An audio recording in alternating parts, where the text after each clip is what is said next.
서울에 지금 살고 계시는 29살 우리 박신우 씨의 이야기를 저희가 시작을 해보겠습니다. 당시에 이제 대학교 1학년이셨대요, 우리 신우 씨가. 대학생들이 왜 방학 때 아르바이트를 알바하죠. 많이 하잖아요. 예. 알바 때 많이 하는데 마침 이제 신우 씨에게 친구가 좋은 일자리를 이렇게 이제 제안을 해준 거예요. 여보세요?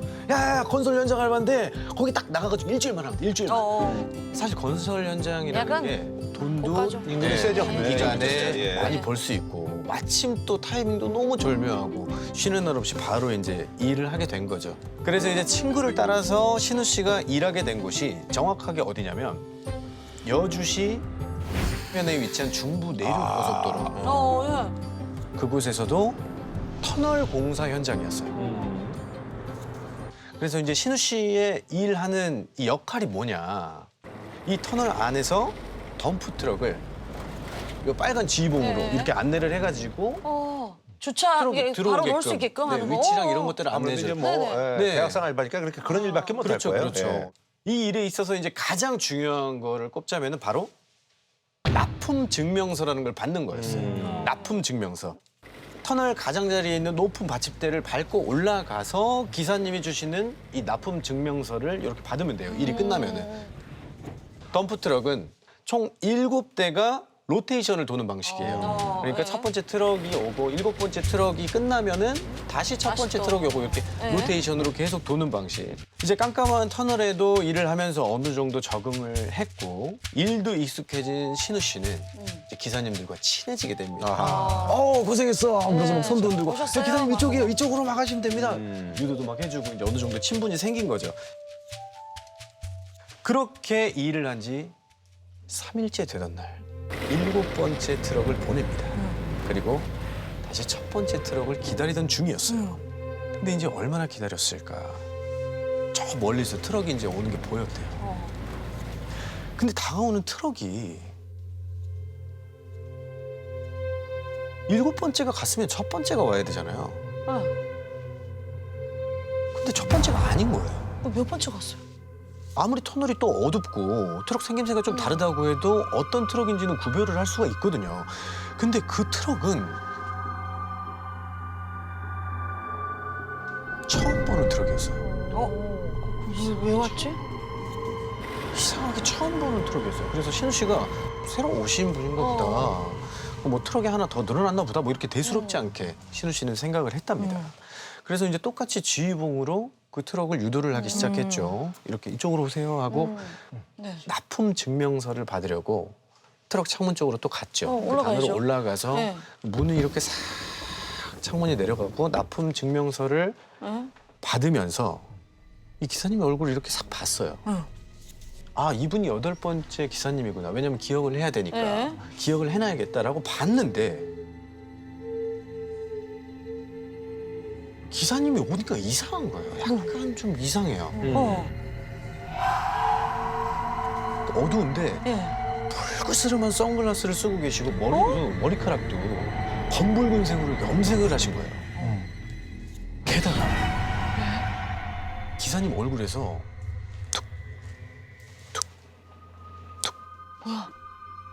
뭐가 흐르고 있는 것 같았어요. 뭐지? 땀인가? 돈 넣을 수도 있는데 왜 이렇게 땀을 흘리시는 거야? 근데 또 이제 속으로 뭐 땀이 많으신 분이시겠거니 라고 또 신우 씨가 생각을 했대요. 별 생각 없이 납품 증명서를 받고 다시 제자리로 이제 돌아왔겠죠. 근데 이상한 일이 생긴 거예요. 이 8번째 트럭이 그 후로 안 나타납니다. 한 번에 끝이에요. 그냥 딱 한 번 보고 그 후로는 출근을 하질 않는 거예요. 순간 걱정이 되는 게 이게 괜히 일 처리 잘못했다고 그쵸. 반장님한테 또 네. 혼나는 일이 그치, 생길 그치. 수도 있고 내가 착각한 건가 막 이렇게 별 생각이 다 들었는데 아무래도 말을 하는 게 낫겠다. 이 일이 커지기 전에.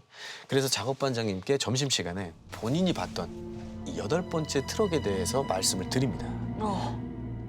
반장님은 이제 그 얘기를 듣고 반응이 굉장히 의아해 하시면서 야, 그럴 리가 없는데 납품 증명서도 이 정상인데 이 학생이 착각한 거 아니야? 이렇게 다급하게 물어보시더래요.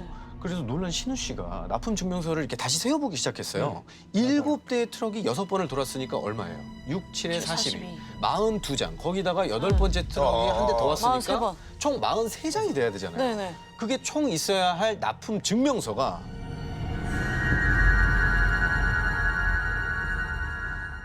42장뿐이었다. 뭐야? 왜 하나가 없죠? 하나가 없어진 거예요. 네. 정말 희한한 건 터널에 같이 있던 친구한테 8번째 트럭에 대해서 물어봐도 기억을 못해요.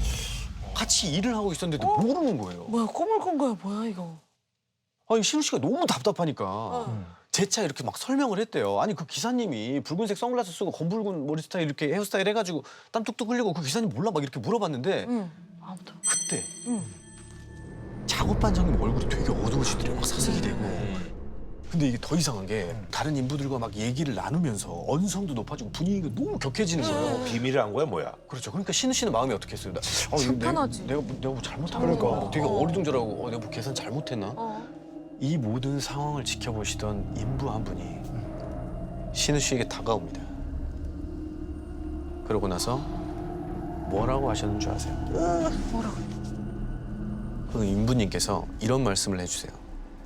몇 개월 전에 터널 기초 시공이 끝나고 추가 공정 중에 사고가 일어났는데 그때 트럭 운전석 위로 대형 철근이 추락하는 사고가 있었대요. 그때 그 기사님이 크게 다치셨는데 네. 응급실로 이송 도중에 사망을 하셨다고 합니다. 그리고 이어진 아저씨의 마지막 말에 네. 신우 씨는 이 일을 그만두게 됩니다. 뭐라고 했는데요? 그 트럭 기사가 다친 곳이 머리였어. 이 듣기로는 항상 선글라스를 쓰고 다녔다고 하던데 혹시 자네가 본 그 모습이 왜 하필 평생 가위에도 늘려본 적이 없고 귀신을 본 적도 없고 믿지도 않는 그 신우 씨한테 그분이 나타난 건지 아직도 혼란스럽다고 해요. 자, 그러면 들어가도록 하겠습니다. 어두운 밤 아버지와 차를 타고 간 긴 터널을 달리고 있을 때였어요. 갑자기 뒷차가 미칠 듯이 경적을 울리기 시작했어요. 이게 아버지가 차선을 피하려고 아무리 그래도 소용이 없었어요. 그리고 그날 아버지와 전 그것을 보게 됩니다. 또 그것이 나왔다. 2016년이니까 그때 15살. 중학교 2학년이 됐을 무렵이었어요. 얼마 안 됐어. 인분이네. 아버지가 아침에 준영아, 내일 아빠랑 북한산 갈래? 아버지가 주말마다 등산을 하시기 때문에 그날도 같이 다녀오기로 했죠. 다음 날 아버지와 이런저런 이야기를 하면서 100군데까지 딱 찍고 내려오니까 벌써 해가 지고 어둑어둑한 저녁이 된 거예요. 저녁까지 챙겨 먹고 9시가 다 돼서 그곳에서 집으로 출발을 합니다. 그런데 집에 가는 길이 좀 이상하더라고요. 그날따라 도로에 차가 정말 한 대도 없어요. 주말 밤이라서 차가 꽤 있어야 되는데 좀 이상했어요. 아버지는 집에 빨리 갈 수 있겠네. 차가 안 막히니까 오히려 좋다, 야. 그렇지. 저도 그래, 피곤한데 좋지 뭐. 대수롭지 않게 생각하고 편안하게 노래를 들으면서 갔어요. 그리고 곧 한 터널로 들어갔죠. 한참 터널 안을 달리고 있는데 이게 뭐지? 뭔가 위화감이 느껴지더래요.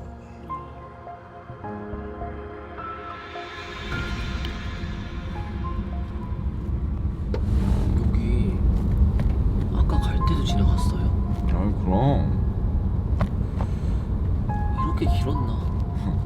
여기가 그 사태산 터널이잖아. 한 4km 정도는 될걸. 왜? 무서워? 없긴요. 아버지께 이렇게 아무렇지 않은 척하면서 말을 했어요.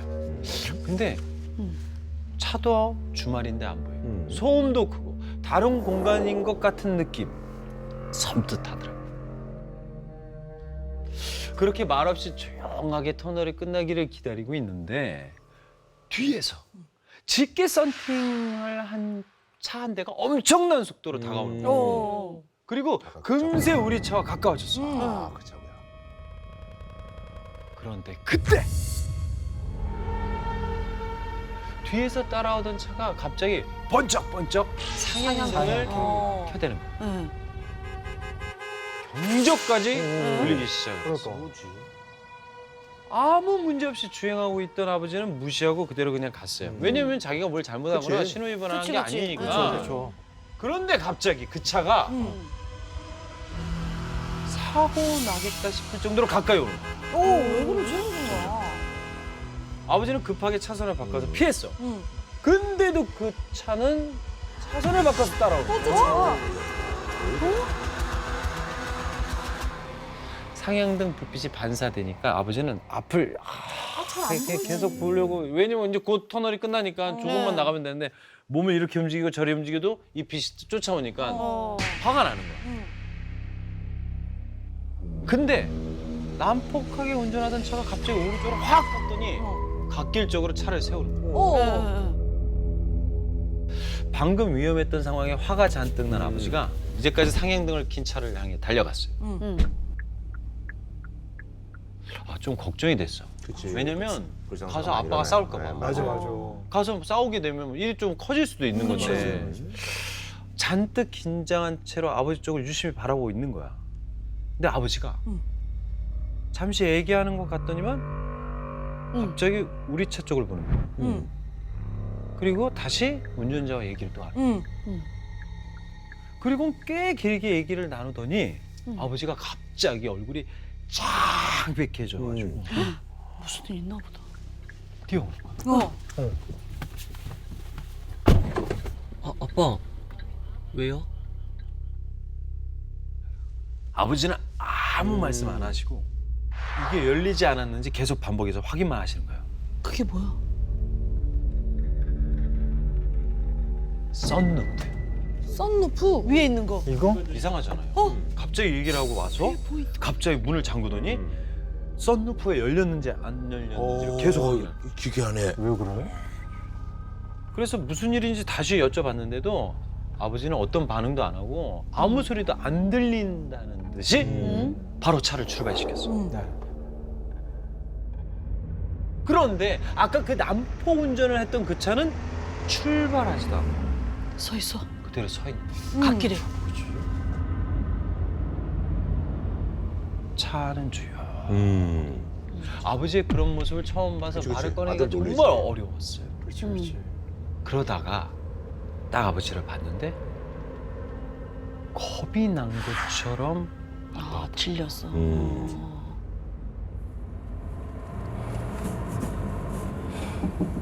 아빠 저 뭐예요? 왜 그런 거래요?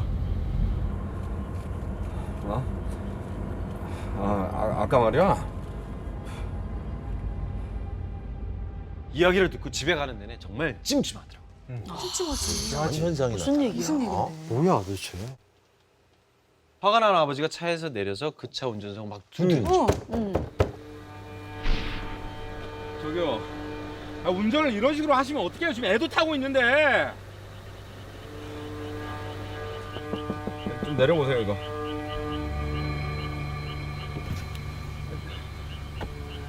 뭐 하시는 거예요? 뭐 있어요? 네?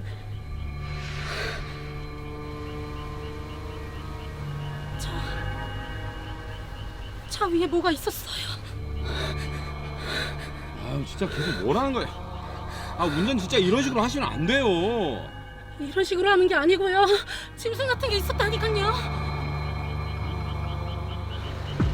뭐가 있어요 여기? 근데 가까이서 보니까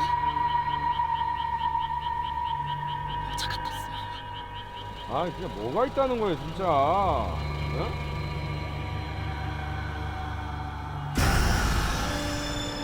아버지는 이게 무슨 소리지? 거한이 번복했대요. 그럼 알지 운전자가. 그래서 운전석 쪽으로 가까이 가서 냄새도 맡아봤어요. 술 먹었는데. 술 먹었나? 그리고 물어봤어. 이상한 소리 계속 하니까. 술 드셨어요? 아니요, 술 한 모금도 안 마셨고요. 그 짐승 같은 게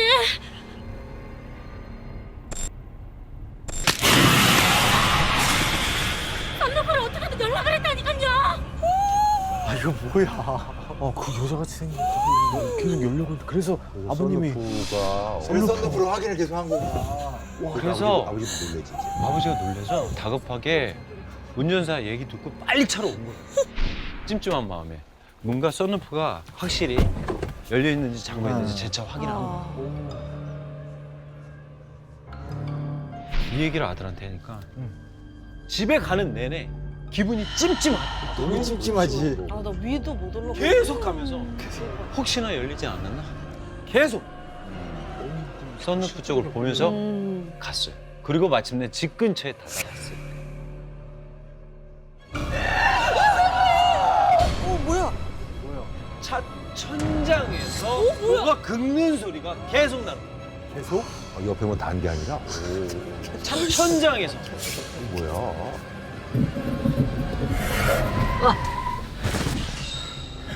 아빠.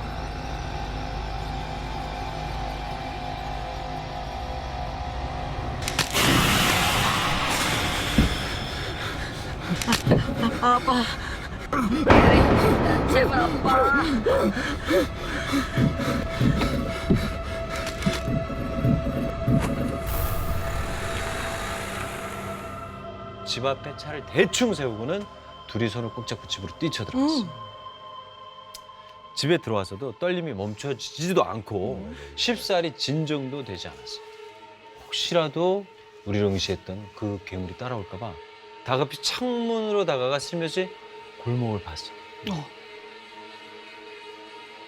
근데 그 자리에 그대로 서서 바라보고 있는. 그리고 아버지가 어머니를 불렀어요. 저거 보여? 엄마와 같이 다시 확인하려고 창문 쪽으로 몸을 돌렸는데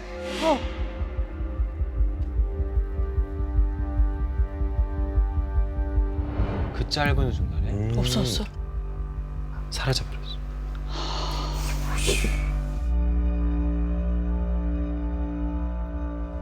그리고 다음날 차를 확인하러 나간 아버지와 저는 차를 보고 예? 아무 말도 할 수 없었어요. 왜? 차에 있는 거 아니야? 멀쩡하던 썬루프와 그 주변 지붕이 예. 기스로 뒤덮여 있었어요. 실제 뭐가 있었네. 와. 대체 그날 밤 아버지와 제가 목격한 그것은 무엇이었어요?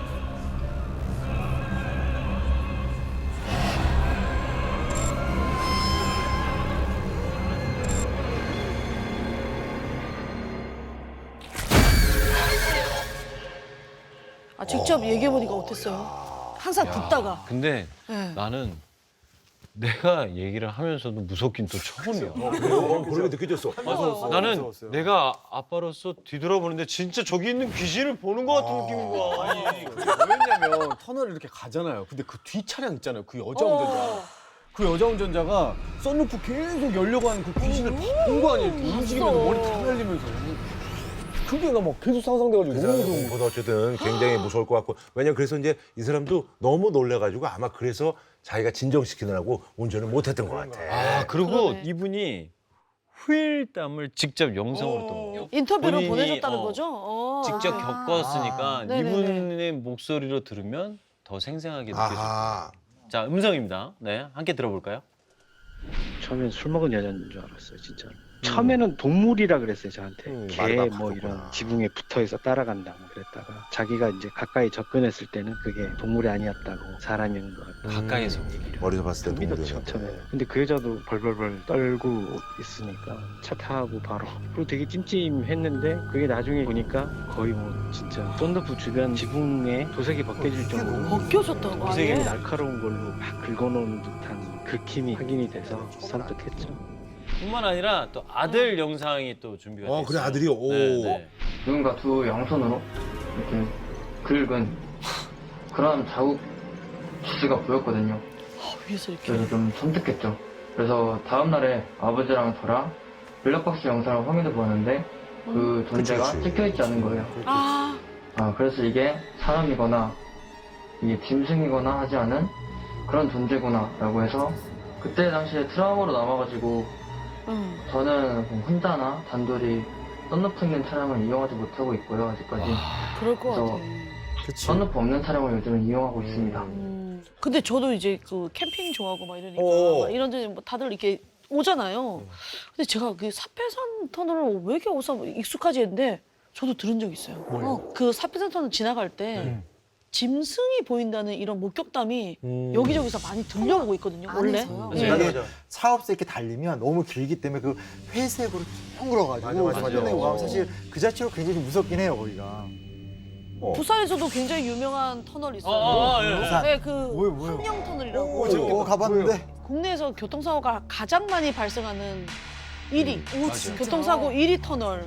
예. 근데 아마 부산에 놀러 오셨으면 무조건 환영터널 지나요. 지났는데 몰랐을 수도 예, 있겠다. 공항에서 내리면은 만약 해운대 광안리 갈 거면 무조건 환영터널 저 지나요. 알아요. 예, 예. 근데 여기가 진짜 귀신이 많이 나온다는 썰이 있는 터널이에요. 예.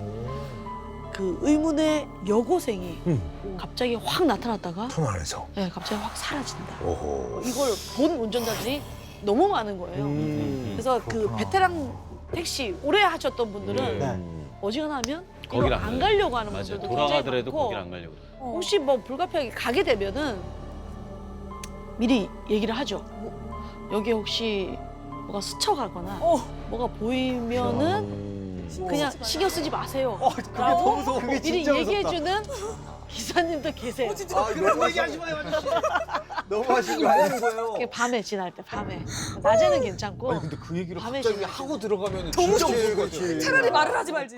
저는 이제 이거는 제가 실제로 전라도로 갈 때 아는 형들하고 밤에 이제 눈이 맞아가지고 아, 그래가지고 그럴 때 있어. 그렇게 간 거라서 네. 아는 형 둘은 뒤에서 자고 운전은 제가 막내니까 하게 됐어요. 일어나 있지. 네. 근데 비가 갑자기 익산 쪽을 지나가는데 비가 갑자기 오기 시작하는 거예요. 근데 앞이 안 보여요. 안 보여. 근데 어떻게 운전해요? 앞에 안 보이면? 되게 천천히. 와이퍼를 아무리 보여. 움직여도 잘 안 보일 때는 천천히 밑에 가야지. 라인만 보고 맞아요, 운전하잖아요. 맞아요. 솔직히. 빗물이 이렇게 보이고 막 라인만 보고 운전하는데 갑자기 순간적으로 빨간색으로 확! 핏물인 거예요. 나 혼자 운전하는데 진짜로 확! 그리고 눈을 막 비비고 다시 봤는데도 핏물인 거야. 그리고 다시 봤는데 다시 빗물인 거야. 그리고 뭐예요? 잘못 한 본 3km 정도 갔나? 예? 차 사고가 나 있는 거야.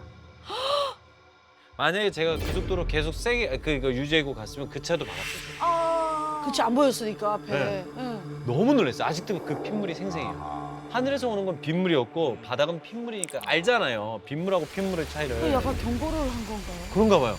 누가 살려줬나? 누군가 내가 왜냐면 저희 어머니 아버지 고향이 익산이거든요. 그러니까 할머니 할아버지가 묻힌 것도 익산이란 말이에요. 조상신님이 그랬나 봐요. 조심하라고 미리 경고의 그걸 메시지를. 보고 지금도 아직도 생생해. 이거 지어낸 거 아니에요? 아닙니다. 예. 이야기에 들어가기 앞서서 사연을 보내주신 다영 씨의 이야기를 먼저 들어보겠습니다. 고등학교 1학년 때 선생님께서 수업 시간 막 애들이 집중도 못하고 하니까 분위기 메이커인의 학교가 무서운 얘기 하나 좀 해주세요 이런 거 많이 했더니 제일 많이 하는 거. 선생님께서 처음에는 막 되게 빨리 해야 된다 하다가 책 이렇게 싹 덮으시면서 얘들아 사실 나 살인 사건 용의자 된 적 있다 어머. 이렇게 오, 하니까 세게 갑자기 나온다. 막 분위기가 쌓여졌던 거죠. 와. 살인 사건 용의자. 이야기 특성상 선생님의 시점과 좀 이야기 스토리를 섞어서 말씀해 드리겠습니다. 아, 그때가 한 4, 5년 전쯤이었나? 교사 초임 시절에 한참 주말에 낚시 다니는 게 내 취미였거든. 하루는 너희 그 시내에 미주 아버지네 카센터 있는 사거리 알지? 거기 사거리 지나서 경산 쪽으로 가다 보면 낚시 좀 한다는 사람들만 아는 낚시터가 하나 있는데 거길 가보고 싶은 거야.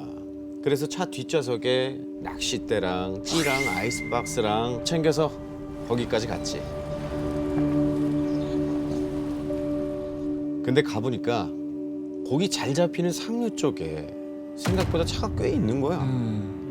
그래서 아 저기서 잡으면 다른 사람들한테 고기 다 뺏기겠다 싶어서 좀 떨어진 곳에 주차를 하고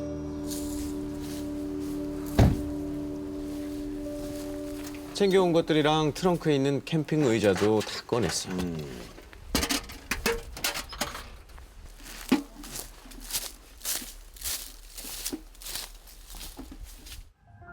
그렇게 물 앞에 자리를 잡고 앉아서 낚싯줄을 던져놓고 있는데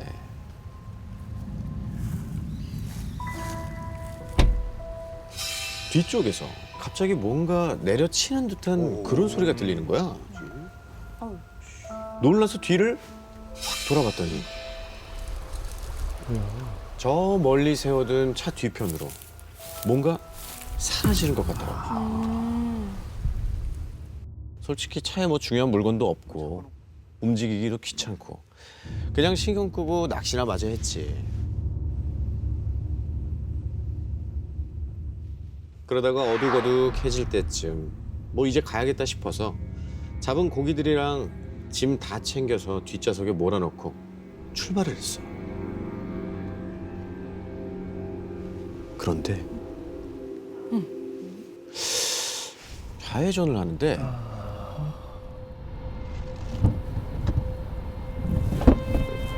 트렁크 쪽에서 거슬리는 소리가 나는 거야.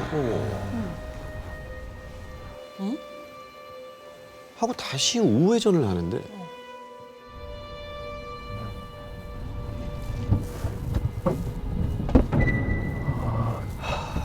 뭘로 하는 거야? 차가 기울어질 때마다 트렁크 벽면에 텅 부딪히는 느낌이 들더라고. 뭐야 뭐가 있어? 어머 굴러다닌다. 뭐 이따 내리면 확인을 해봐야겠다 싶었어. 근데 막상 집에 도착하니까 시간도 늦었고 피곤하고 그냥 일단 막 자고 싶은 거야. 맞아. 눕고 싶지. 그래서 나중에 확인해야지 하고 난 일단 자러 갔지. 근데 그날 내가 꿈을 꿨거든. 꿈에서 차를 타고 어두운 밤길을 운전하는데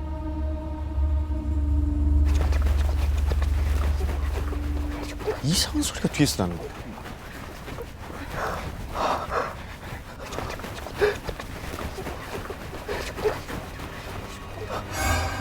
핏물에 흠뻑 젖은 여자가 뒷좌석 등받이 시트를 긁고 있는 거야.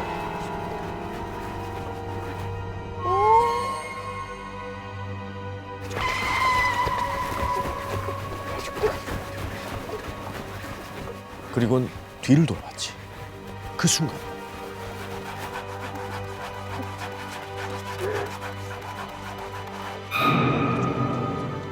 중얼중얼거리더라고. 그때 잠에서 확 깨버렸어.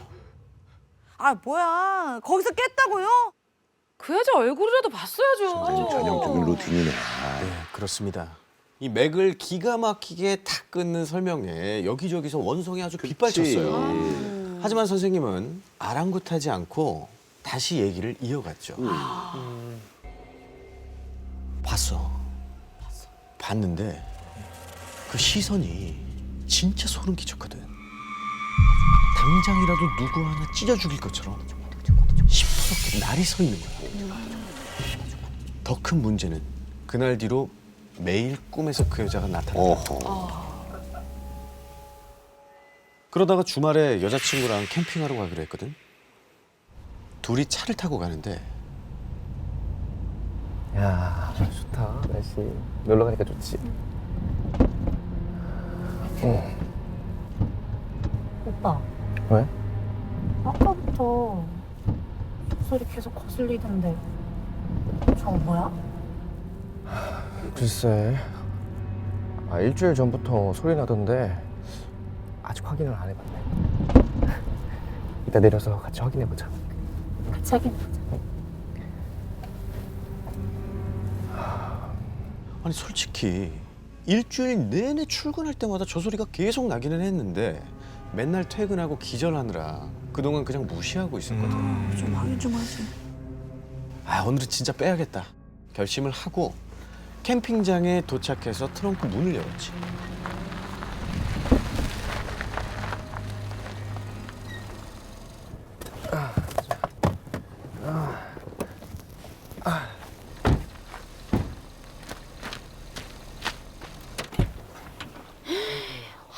뭐가 이렇게 많아? 이 캠핑 용품에 쓰레기에 온갖 잡동사니가 다 굴러다니더라고. 이해한다. 난 이해. 일단 캠핑 용품부터 하나씩 빼서 옆에 있던 여자친구한테 건넸어.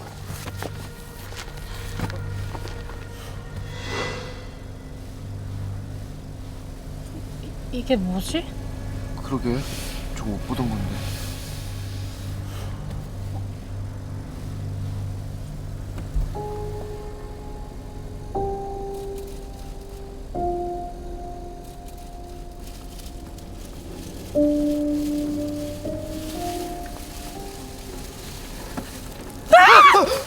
에이 설마. 그거 사람 머리였어.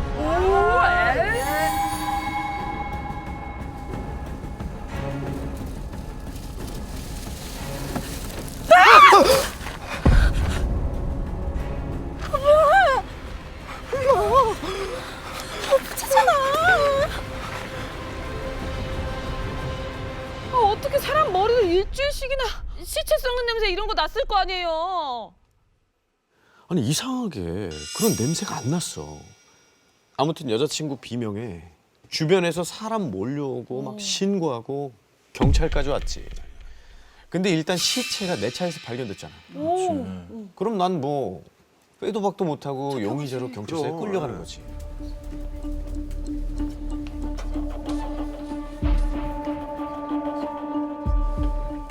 왜 차에서 시체 머리가 나온 겁니까?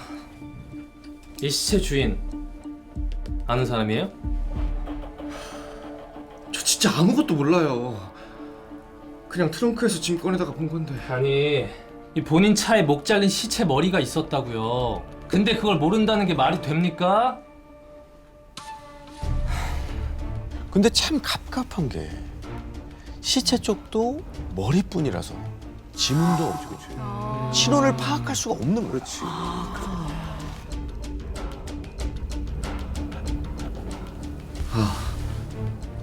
제가 일주일 전에 낚시터에 갔었는데 그때 등 뒤에서 뭔가 퍽 하는 소리가 들렸었어요.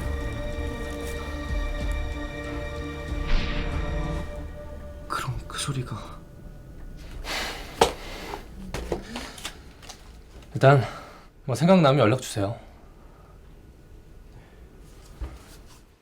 그리고 그날 밤에도 어김없이 그 여자가 찾아왔는데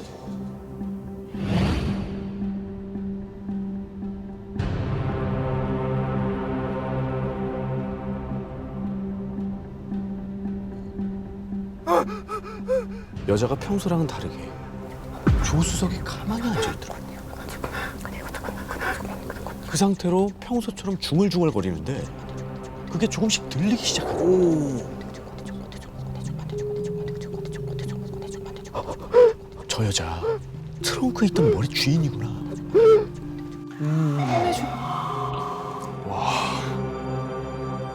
그럼 트렁크에 있던 자기 머리 꺼내달라고 한 거네요? 근데 그건 이미 꺼냈잖아. 왜 또 꺼내달라 그런 거야? 그러네. 아니 나도 궁금해서 그 여자한테 물어봤지.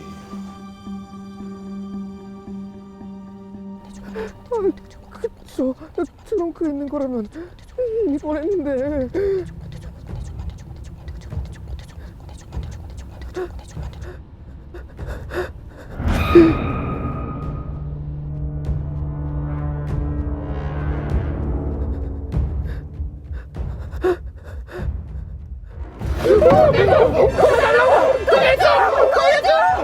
그때 꿈에서 확 깼습니다. 다급하게 시계를 봤는데 시간이 새벽 4시인 거야. 누구한테 연락하기 너무 이른 시간이었지. 하지만 바로 형사님한테 전화를 걸었어. 형사님, 저 그 여자 본 것 같아요. 어떤 여자가 꿈속에서 막 꺼내달라고 하는데 아무래도 그 여자 같아요. 그럼 서로 한번 나와주시죠. 네네. 네, 아침에 서로 갈게요.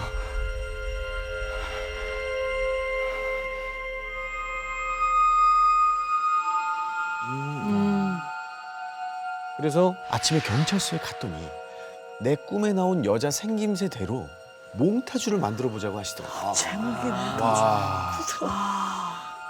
그리고 2주 뒤 보고 싶지 않을 것 같아. 범인이 잡혔는데 놀라운 게 뭔지 알아? 피해자 얼굴이 내가 꿈속에서 본 여자 얼굴이랑 똑같았대. 소름. 맞아요.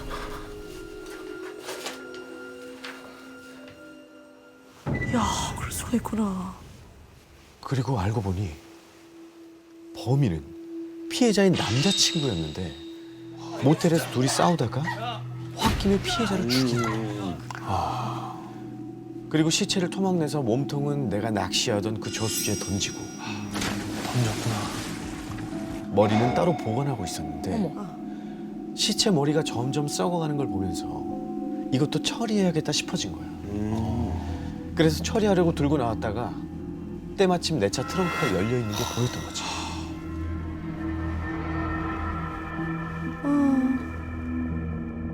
그날 차 뒤에서 슥 사라졌던 무언가. 바로 그 무언가가 머리를 넣고 가는 범인의 뒷모습이었던 거야.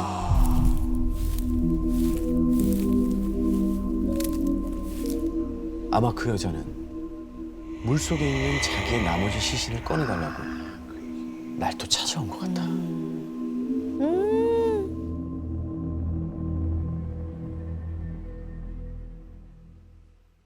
서울 강남구에 사시는 김영미 씨 부부가 함께 보내주신 사연입니다.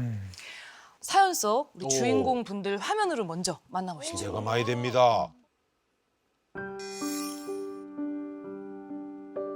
경기도 의왕시에 있는 대리점이라고 그때 당시에는 저희가 매장이 좀 많이 컸던 것 같아, 다른 데보다도.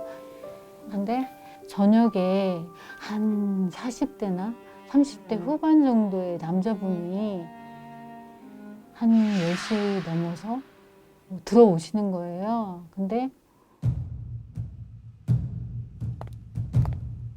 말쑥하게 차려입은 검은 정장에 회색 중절모를 쓴 그 손님은 밤늦은 시각에 불이 반쯤 꺼진 어둑어둑한 가게 앞에 서서 마감 준비를 하는 영미 씨 부부를 한참이나 많이 쳐다보고 있었어요.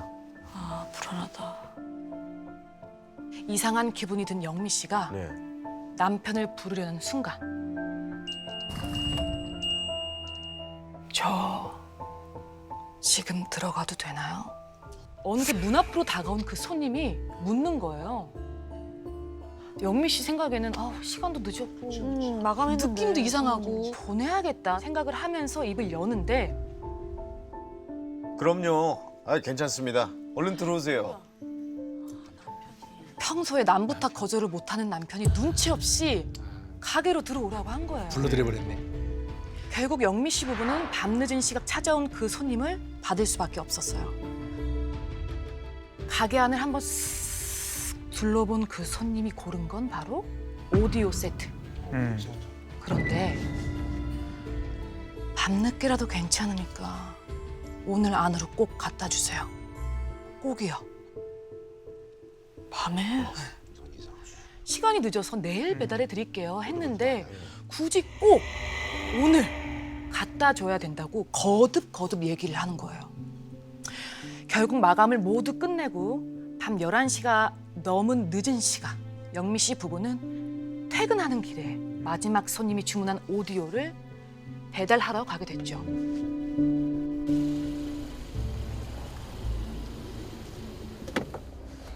당신은 홀몸도 아니니까 차에서 쉬고 있어. 간단한 거니까 금방 설치하고 내려올게. 근데 사실 그때 영미 씨가 임신한 지 3개월째 됐을 때였어요. 남편은 임신 중인 영미 씨를 뒷좌석에 앉혀놓고 이제 오디오와 함께 사라졌죠.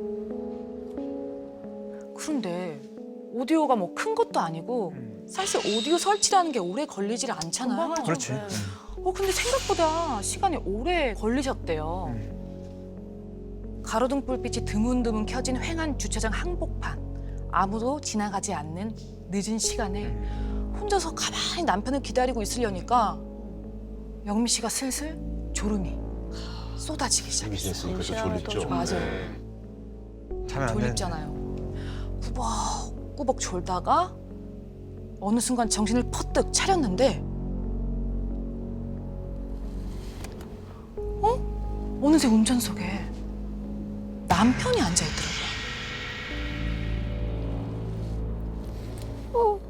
여보, 맞으면 말을 하지. 너무 피곤하다. 우리 얼른 가자. 비몽사몽. 남편한테 아는 척을 하고 다시 이렇게 잠들려고 하는데 생각해보니까 뭔가 이상한 거예요. 남편이 차에 탔다면 분명히 차 문을 열고 닫는 소리를 들었거나 소리 나요. 차에 타는 느낌이 나잖아요. 근데 아무 느낌이 안 났던 거죠. 내가 못 들었던 거겠지? 영미 씨는 운전석에 앉아있는 검은 형체를 바라보면서 다시 물었어요. 여보, 안 가? 운전석에 앉아있었던 형체가 천천히 고개를 돌렸고 조금씩 드러나는 운전석엔 어느 남자가 앉아 있었는데 마치 송장처럼 검다 못해서 푸른색이 도는 얼굴. 그 시체 같은 얼굴색과 대비되게 머리에선 새빨간 피가 뚝뚝 떨어지고 있었던 거예요. 영미 씨는 느낄 수 있었어요. 저 남자 사람이 아니다. 머리에서는 미친 듯이 경보음이 울리기 시작했어요. 여기 나가야 돼. 여기서 나가야 돼.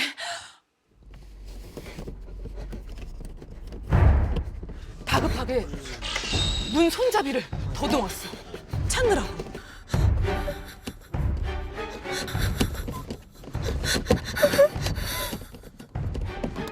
그리고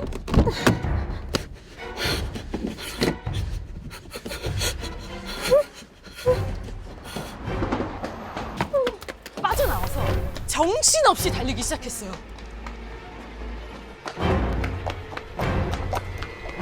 그런데 그 순간 뒤에서 누군가 영미 씨를 확 낚아채는 거예요.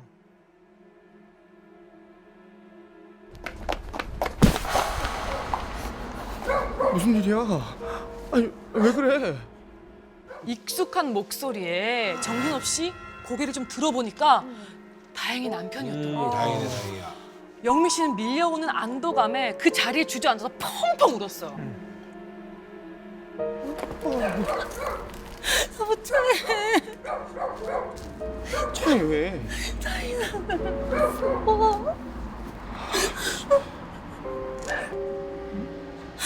이상한 사람이 있다고.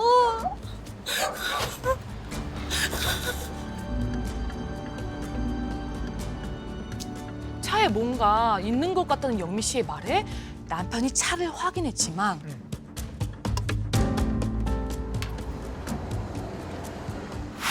차에는 누가 탔던 흔적도 없었어요.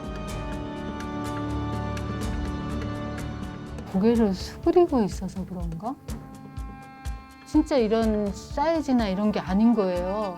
그러니까 그때부터는 움직여지지가 않는 거예요. 내가 어떻게 해야 되는데 발도 떨어지지가 않고. 그때 뭐 그 당시에는 뭐 귀신 그런 얘기가 아니라 누가 타고 있다고 차에 내려가니까 다시 보니까 아무도 없죠. 자기는 분명히 봤다 그러죠. 그 뒤로 영미 씨는 그 차를 볼 때마다 그 남자가 생각이 나서 그렇지, 트라우마가 있죠. 온몸에 소름이 돋았어요. 그런 거 있잖아요. 아무도 없는 그 운전석에 누가 앉아 있는 것 같은 그런 느낌. 간혹가다 집에 갈 때 그런 생각 네. 들어요. 그 느낌이 자꾸 들어서 영미 씨는 차마 그 차를 탈 생각조차 못했다고 해요. 영미 씨는 3일 뒤에 이상한 꿈을 하나 꾸게 됩니다. 꿈도 꿔? 꿈속에서 영미 씨는 남편과 함께 차를 타고 드라이브를 하고 있었어요. 너무 좋다. 여보, 우리 아이 태어나면 같이 또 오자. 영미 씨가 신이 나가지고 제잘제잘 얘기를 하는데 문득 생각을 해보니까 남편은 계속 아무런 대답이 없는 거예요. 이상해진 영미 씨가 여보? 하고 고개를 돌린 순간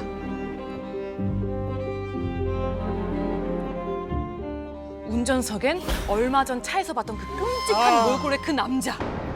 그 남자가 앉아 있었어요. 그 아저씨가 또 있네. 왜 이러는 거야? 영미 씨와 그 남자가 눈을 마주친 그 순간 놀라라 씨. 쿵! 온갖 부딪히는 느낌과 함께 동시에 차가 급하게 멈추는 거예요. 뭐야, 뭘 친 거지? 영미 씨는 바들바들 떨리는 몸으로 조수석 문을 열고 나왔어요. 그리고 차 앞을 확인을 해봤는데 고라니, 고양이? 피투성이 남편이었어요.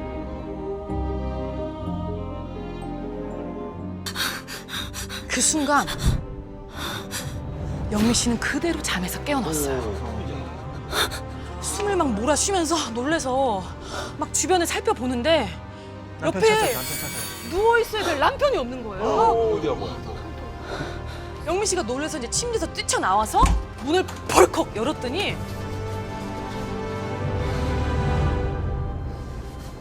잘 잤어? 아, 더 잤지 왜 나왔어?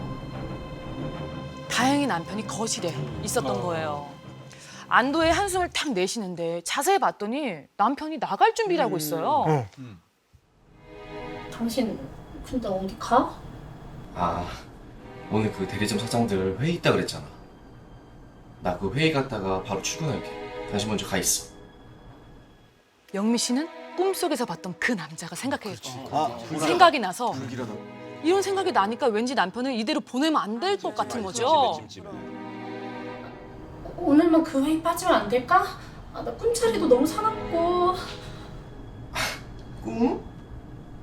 에이, 꿈 때문에 중요한 회의를 빠지라고? 영미 씨는 얼른 달려가서 남편 손에 있던 차키를 확 뺏었어요. 오늘은 차는 안 가지고 가면 안 돼? 나 진짜 걱정된단 말이야. 걱정되는 마음에 평소와는 다르게 남편을 붙들었죠. 여보. 남편은 영미 씨의 만류에도 불구하고 차를 몰고 떠났어요. 불안하다. 그런데 1시가 되고 2시가 지나도 점심때 온다던 남편이 오질 않는 거예요. 뭔 일 났다. 전화도 안 되고 조금 이상한 기분이 들더라고요. 그래서 왜 안 오시는 거냐고. 그러니까 뭐 얘기해야 되나 말아야 되나 막 이렇게 쭈뼛쭈뼛 하더라고요. 그래서 사실은 사모님 사장님이 사고가 좀 나셨대요. 그래서 내가 그렇게 한참이 지나고 애타게 기다리던 남편이 문을 열고 들어왔어요. 여보. 얼굴이 왜 이래? 무슨 일이야?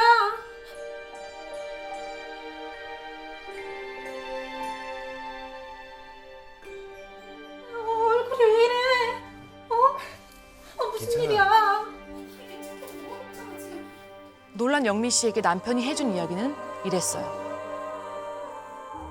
이 도로에 있던 기름이 비에 섞여서 남편 차가 미끄러진 거예요. 그렇게 쾅! 남편 차는 앞차를 박았고 그 앞에 있던 차까지 쾅! 삼중 추돌 사고가 난 거죠. 남편 차에서는 연기가 막 피어오를 정도였던 거예요.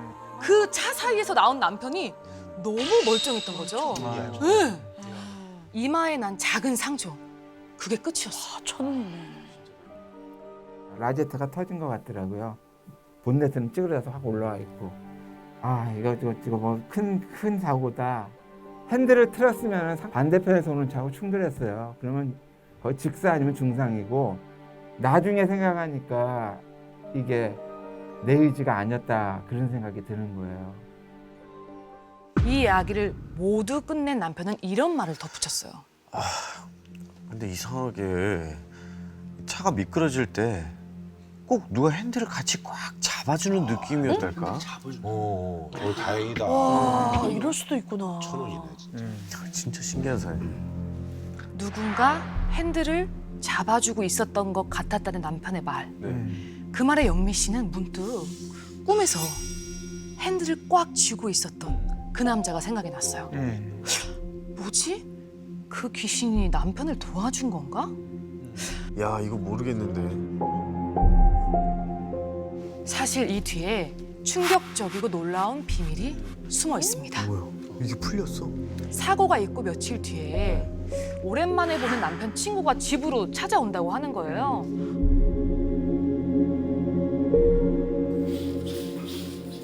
영미 씨는 음식을 장만하느라 막 정신이 없었어요. 그런데 여보, 친구 왔어. 인사해. 안녕하세요. 안녕하세요. 남편 친구를 마주본 그 순간 여보, 왜 그래? 여보. 이 사람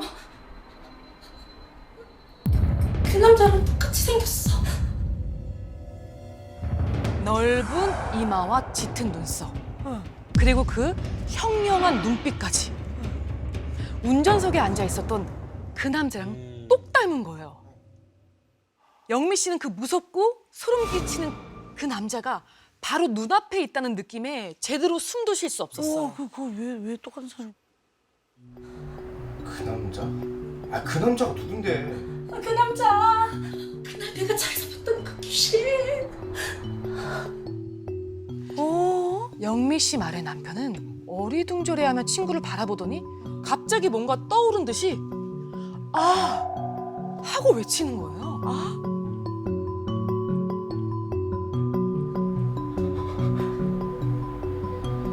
여보, 아무래도 당신이 본 그 귀신.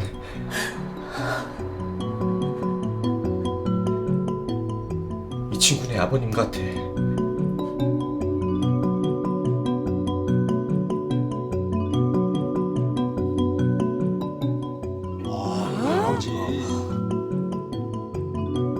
친구 아버님이? 알고 보니 몇 년 전에 친구 아버님이 교통사고로 돌아가신 거예요. 교통사고로 돌아가셨을 때 그 친구가 남편 차를 장례식 선두차로 좀 빌려달라고 했었대요. 아, 그렇게 많이 하죠, 옛날에. 다른 친구들은 조금 꺼려했는데 그치, 찜찜하다고 또. 친구의 간절한 부탁을 거절할 수 없었던 남편은 기꺼이 차를 내주고 장례식이 끝날 때까지 모든 절차를 곁에서 도와줬던 거죠. 아, 고마운 친구네. 그리고 그때 선두차로 빌려줬던 차는 바로 사고 났던 그 차였어요. 영미 씨가 그 남자를 봤다던 바로 그 차였던 거예요. 아버님이 이제 우리가 애 엄마도 임신하고 있고 그러니까 고맙다고 우리 이제 경고 도와주신 주시면서 거다. 그래도 크게 다치지 않고 그 고마운 표시로 이렇게 해준 게 아닌가. 이번 사연을 보내주신 승구 씨는요, 15년 전에 아내 미경 씨와 함께 정말 특별한 경험을 하셨다고 합니다. 야, 그 생각을 하면 좀 약간 섬뜩하지. 너무 똑같이 다 본 거예요. 똑같이 본 거지. 그러니까는 막 말하면 할수록 너무 소름 끼치는 거야. 눈치 빠르신 분들은 워낙 뭐 이분 유명하신 분입니다. 그죠? 예. 우리가 아는 분이시죠? 가수 조승구입니다. 그래요, 조승구님. 으로 많이 활동했었죠. 요즘 신곡 내놓고 신나는 하루 그래도 진실 열심히 활동하고 있습니다. 위인이면서 매니저 활동을 열심히 하고 있습니다. 이미경입니다. 매니저 활동하고 계시는. 트롯 가수분들 중에서 매니저를 아내분이 하는 경우가 많거든요. 아, 그러시구나. 당시에 승구 씨는 아내와 함께 전라도로 출장 가는 일이 굉장히 많았다고 합니다. 하루에도 전라도 곳곳에서 이제 일이 들어오는 바람에 식사도 잘 챙겨 먹지 못하는 때가 굉장히 많았다고 해요. 여보, 응? 안 졸려? 괜찮아? 괜찮아. 근데 배가 너무 고픈데? 그러게. 도착하기 전에 뭐라도 먹어야 하는데. 그날도 이제 해가 지도록 아침 한 끼밖에 먹질 못해서 배가 너무 고팠다고 합니다. 그런데 하필이면 들어선 길이 시골에 가면 왜 외길로 쭉 뚫려서 가로등도 드문드문 있고 굉장히 한적한 도로 있잖아요. 식당은커녕 주택가 불빛도 막 보일락 말락한 그런 길이어서 이야, 이거 밥 먹을 데가 있을까? 그냥 식당 보이면 아무 데나 들어갈까? 그래, 그러자.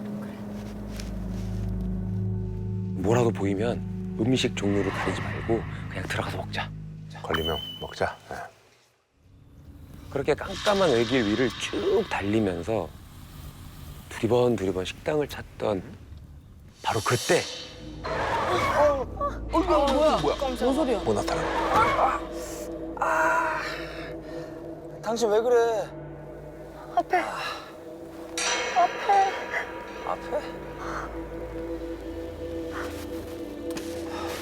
잠깐 있어봐. 혹시 뭐 동물이라도 친 건가 싶어서 승구 씨가 차에 내려서 범퍼 쪽을 이렇게 살펴본 거죠. 여보, 아무것도 없는데 뭐가 있다는 거야?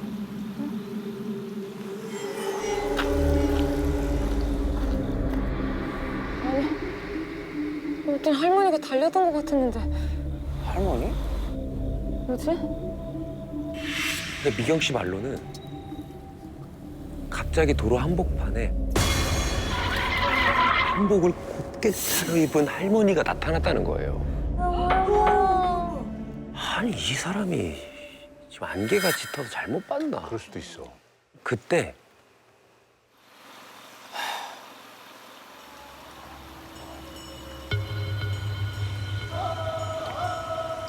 뭐야? 아이고, 이런 야밤에 왜 상인 소리가? 여보, 별거 없어. 빨리 타. 얼른 가자. 여기 너무 으스스해. 그래, 가자.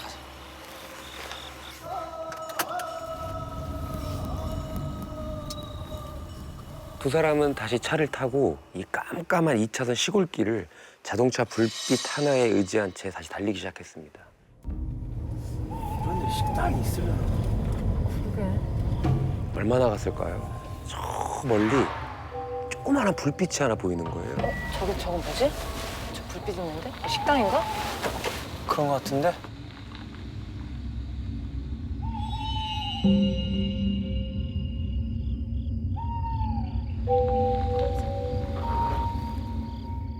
가까이 가보니까 고즈넉한 한옥이 한 채 있더라고요. 그리고 한옥 바로 입구에 조선관이라고 적힌 작은 간판이 하나 있더라고요. 조선관? 한옥에 가게 이름만 봐서는 한식당인가 싶더라고요. 그래 어차피 더 가봤자 식당 찾기도 힘들 것 같고 일단 여기서 얼른 밥부터 먹자. 두 사람은 차에서 서둘러서 내렸습니다.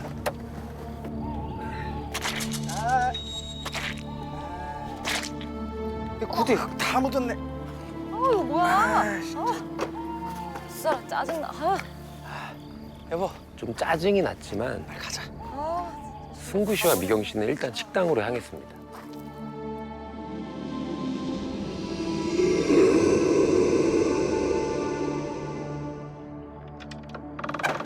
아, 이제 밥 좀 먹나 보다 하면서 식당 문 열고 들어섰는데 가게 안이 살짝 뿌옇다라는 생각과 함께 끝에서 뭔가 쾌쾌한 향내가 훅 이렇게 느껴지는 거예요. 그런데 승구 씨는 향냄새보다도 가게 내부의 모습이 좀 당황스러웠대요. 이게 밖에서 봤던 한옥의 느낌과는 사뭇 다르게 테이블 3-4개가 겨우 들어갈 만큼 작은 사이즈였고요. 생각보다 내부의 집기들이 엄청 낡은 거예요. 노포네. 일단 저기 앉자. 거기다가 직원으로 보이는 분이 딱 2분이 계셨는데 한 분은 바닥에서 마른 고추 꼭지를 이렇게 따고 계셨고 한 분은 카운터 앞에 그냥 이렇게 앉아 계셨어요. 손님이 왔는데도 반가운 표정은커녕 이렇게 멍한 표정으로 그냥 쳐다도 안 보시는 거예요.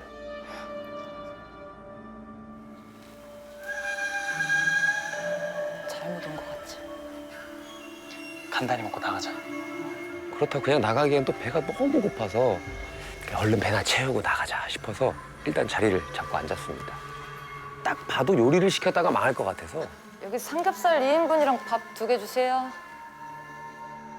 미경 씨는 그 실패 확률이 그나마 적은 삼겹살을 주문한 거죠. 구워 먹으면 되니까. 그러자 고추를 다듬던 아주머니께서 이렇게 카트로 반찬을 먼저 이렇게 가져다 주시더라고요.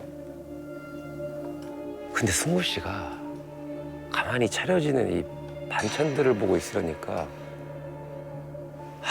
이게 뭐지 싶은 거예요. 왜냐면 보통은 전라도 가면 10,000원짜리만 시켜도 일단 상다리 부러지죠. 반찬이 딱 기본적으로 푸짐하게 나오고 이게 갖다 준 반찬 보니까 고사리, 도라지, 시금치 같은 나물 반찬이 끝인 거예요. 거기다가 같이 나온 공깃밥도 숟가락으로 이렇게 떠보면 떨어질 정도로 찰기도 하나도 없는 거예요. 아 그래 뭐 워낙 시골이고 또 주인 어르신들이 또 연배가 있다 보니까 뭐 그런가 보다. 근데 승구 씨와 미경 씨 모두 말없이 참고 있는데 삼겹살이 나온 거죠. 고기만 맛있으면 되지. 삼겹살은 괜찮겠지. 나를 기대를 했던 두 사람은 이게 웬걸 허해가지고 그릇 아래로 또 색깔의 핏물이 막 뚝뚝 떨어지는 거예요. 아우, 나가야 돼. 아우, 못 나가야 먹지. 돼. 못 먹어. 나가야 돼. 여보, 고기가 좀 오래된 것 같지? 그러게. 저기 사장님, 이거 상한 거 아니에요? 모르는 척 하시는 건지 저기요. 아주머니는 대꾸도 없이 들어가 버리시고 됐어. 카운터에 있는 아주머니도 그냥 멍하게 그냥 초점 없는 눈으로 이렇게 바깥만 쳐다보고 앉아 계시는 거예요.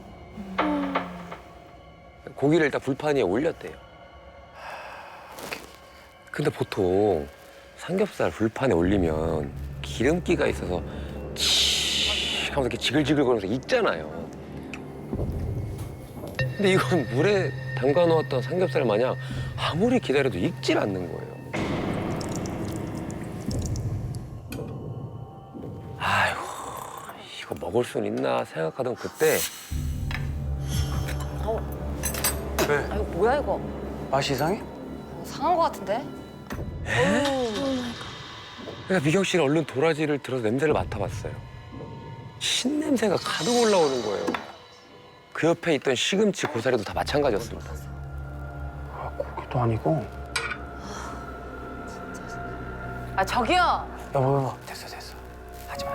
어떤 일인지 또 승부 씨가 또 한 번 아내를 말리는 거예요. 사장님, 이 콜라 한 병 주세요. 그러니까 보통 때 같았으면 승구 씨가 더 화를 냈을 텐데 오늘따라 미경 씨를 달래기만 하더라고요. 그리고는 아주머니가 냉장고에서 꺼낸 콜라를 가져다 주자 배가 고팠던 승구 씨는 바로 콜라를 따서 목을 축이는데 왜? 콜라도 이상해? 아, 이건 또 왜 이렇게 미지근하냐. 제대로 된 게 하나도 없네. 최악의 식당이네. 가자. 두 사람은 그냥 입맛이 떨어져서 그냥 일어나기로 했습니다. 여기 계산이요. 근데 카운터에 앉아있던 아주머니가 계산이요. 카드를 받을 생각도 안 하고 한참을 가만히 앉아 있는 거예요. 여보, 내가 할게. 삼겹살 2인분이랑 밥, 콜라 해서. 아주머니를 봤더니 정말 힘들게 사셨나 싶을 정도로 피부도 푸석푸석해 보이고 창백하더라고요. 그동안 얼마나 고생을 한 건가 싶었던 승구 씨는 형편없는 식사는 뒷전이고 안 됐다라는 생각이 들어서 그냥 얼른 현금을 꺼내줬던 거죠. 잔돈은 괜찮습니다. 승구 씨는 안타까운 마음에 잔돈도 안 받겠다 하시고 그냥 그 길로 미경 씨와 함께 가게를 나오셨다고 합니다. 당신 무슨 일이야? 오늘따라 성질도 안 내고 참으라고만 하고. 아이, 어르신들이 하는데 좀 딱해 보이잖아. 얼른 가자.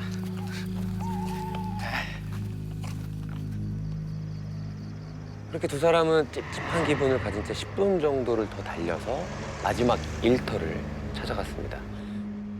현장에 도착하니까 오랜만에 본 지인이 이 부부를 또 반겨주더라고요. 웜에 아이고. 오느라 겁나게 고생해 버렸어요. 밥들은 먹었는가? 아니 여기 오는 길에 그 조성관 있잖아요. 거기 장사 잘 돼요? 초선관? 초선관이 뭐대?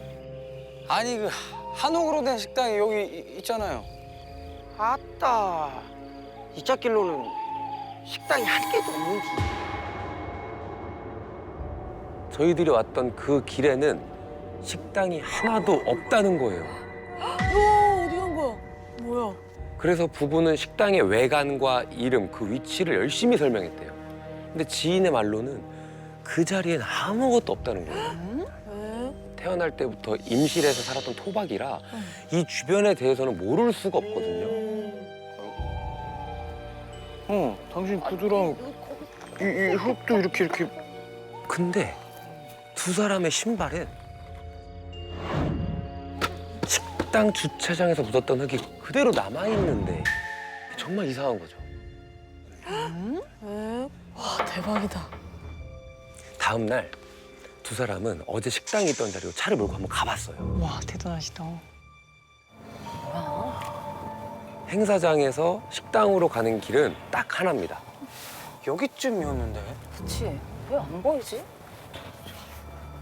길을 쭉 따라 내려가다 보면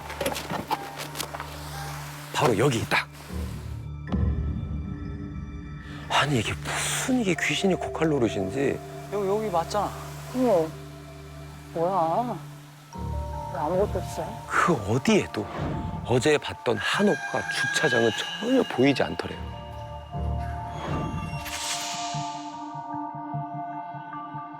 없는 거예요. 식당이 아무리 봐도 그냥 얼마나 무서워. 정말 와 이게 정말 있는 사실이구나. 그때부터 이제 물어보기 시작한 거죠 서로. 확인하에 깜짝 놀랐어요. 이거 봤어? 이거 봤어? 반찬은 어땠어? 이거 너무 똑같이 다 본 거예요. 똑같이 본 거지. 말하면 할수록 너무 소름 끼치는 거야. 그렇지. 똑같이 봤는데 도대체 와. 식당은 없으니까. 어디 가서 있다 왔을까? 어디 갔다 오신 거야?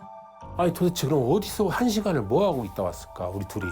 그때가 제일 놀랬어요. 내가 이 사람한테 확인할 때 내가 혼자 본 거 같았으면 그렇게 안 놀랬을 건데.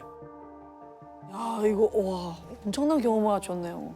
이제 그리고 나서 몇 년 뒤에 두 사람은 과거에 무속 일을 했던 지인을 만났는데 그날 찾아갔던 식당에 대한 이야기를 나누게 됐다고 합니다. 그 식당이 어땠는데요? 아, 말도 마요. 그 아주머니 둘 다 얼굴은 창백해가지고 말은 또 한마디도 안 하고. 아니 반찬이고 밥이고 다 상해가지고 하나도 안 먹고 그냥 나왔어요. 혹시 나물 반찬 나왔어요? 고사리나 도라지 같은 거. 네, 맞아요. 아휴, 돈 벌려고 나온 귀신들이네. 네? 귀신이요? 돈 없는 귀신들이 저승 갈 때 쓸 노잣돈 벌어간 거예요. 우와! 와 진짜 무서워. 아이고, 노잣돈 달라고 나타난 거네. 돈 주길 잘했어. 돈 안 줬으면은 아마 교통사고 나서 죽었을 거야. 무서워. 그래서 이제 가만히 맞춰보니까 접시를 내려놓고 하면 소리가 나야 되는데 소리가 하나 안 났어요. 반찬이 다 빨간색이 하나도 없어. 빨간색은 하나도 없어. 제사 음식 같은. 응. 그러니까는 빨간 색깔이 없었고 그분하고 우리하고 눈을 아이 컨택을 하나도 안 한 거야. 이 이야기는 경북 구미에서 임성빈 씨가 직접 겪은 일인데요. 불과 1년밖에 되지 않은 아주 기이한 사연입니다. 아주 따끈따끈한 사연이군요. 성빈 씨의 입장에서 읽어드리겠습니다. 2021년 12월 9일 아내와 함께 대구 팔공산에서 데이트를 하러 간 날이었습니다. 팔공산. 팔공산 근처에서 밥도 먹고 커피도 마시고 산책도 하고 그러다 보니까 어느새 9시더라고요.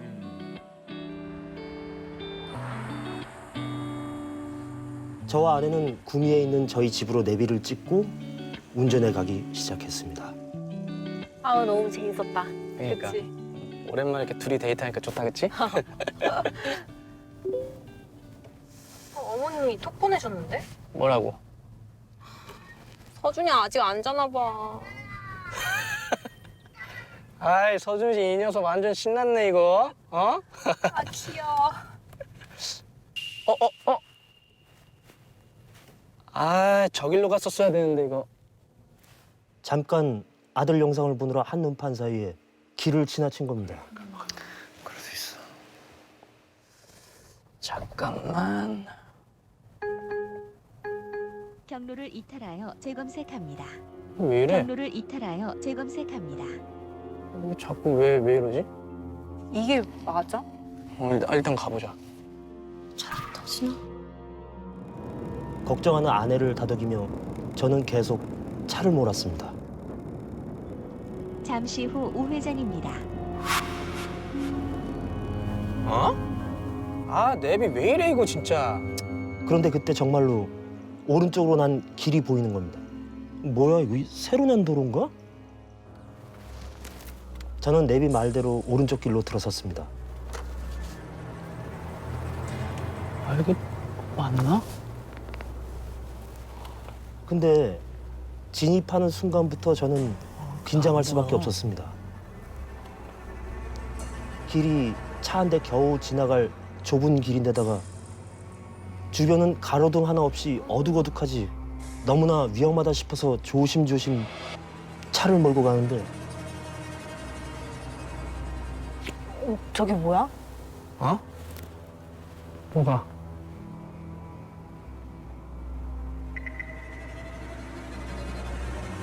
이 밤에? 뭐 하는 거지? 싶어서 차 속도를 줄이면서 자세히 바라보는데 허리가 구부정한 할머니가 지팡이를 짚고 피척피척 오른쪽 다리를 절면서 걷고 계시는 거예요. 어두운 데서 어르신 혼자 뭐 하신대? 가서 여쭤봐야 할까? 아, 뭐 집에 가시나 보지 뭐. 아, 그나저나 내비 이거 길 제대로 찾는 거 맞아, 이거? 저 앞에 웬 할머니가 갑자기 나타난 거예요. 뭐야, 할머니가 또? 아, 놀래라. 뭐야, 할머니 진짜. 아. 갑자기 왜 그래? 무슨 할머니? 그런데 다시 앞을 바라보니까 할머니가 없는 거예요. 어디 갔어? 너무 이상했습니다. 분명 할머니가 있었거든요. 구부정한 허리에 지팡이. 아무리 생각해도 방금 전 그 논밭에 있던 할머니 같았어요. 할머니가 어디 있다고 그래? 아 미안해, 내가 좀 잘못 봤나 보다. 괜찮아?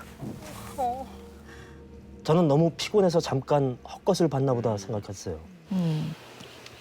다시 차를 몰기 시작했습니다. 어느새 차 앞은 안개가 자욱해졌고 뿌에서 앞도 잘 보이지 않는데 길은 점점 좁아지고 근데 하필 갑자기 근데 자기야, 나 지금 좀 갑자기 소름이 많이 오는데 아, 하필이면 왜? 어디서 좀... 저 모텔인 것 같은데? 아, 잘 됐다. 나 저기서 화장실 좀 쓰고 올게. 무서우니까 빨리 갔다 와. 알았어.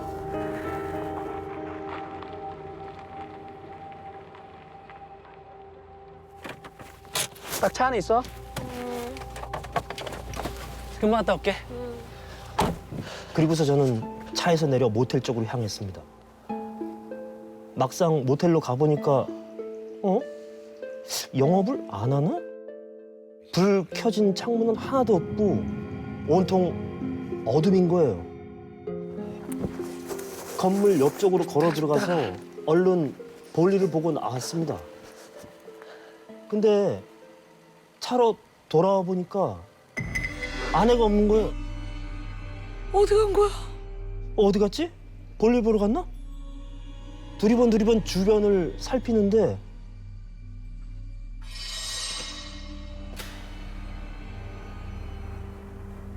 여보.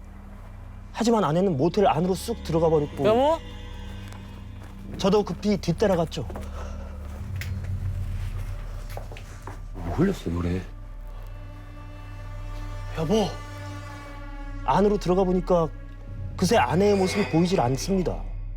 어디로 간 거야? 여보?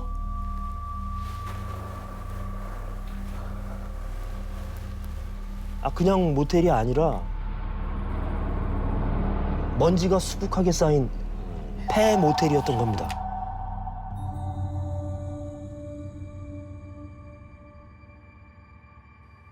깜짝이야. 거기에 전화?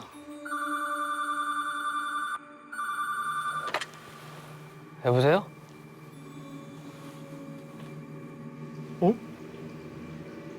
수화기 너머로 아무 소리가 들리지 않았어요. 그냥 먹통이란 표현이 맞을 것 같아요.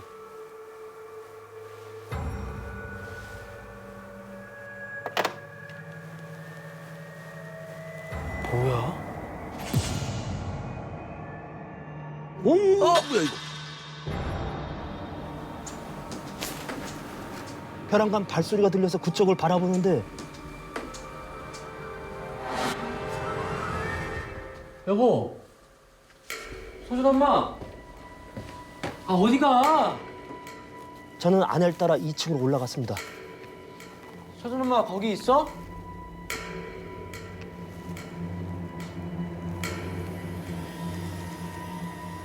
여보, 나 무서워. 그만 가자.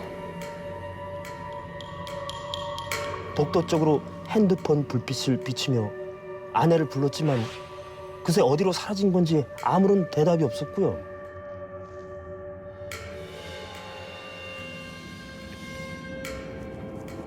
여긴 왜 들어온 거야?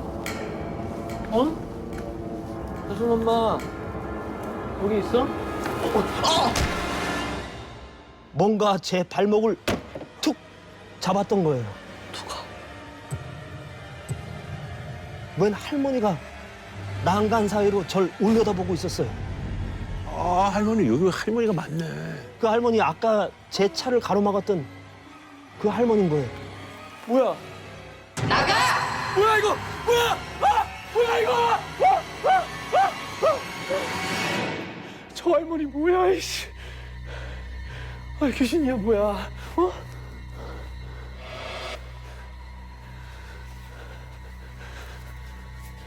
거기 있어? 서준 엄마. 그 와중에 아내도 찾아야 됐고 정말 미치겠더라고요. 서준 엄마. 여기 있어? 서준 엄마. 서준 엄마.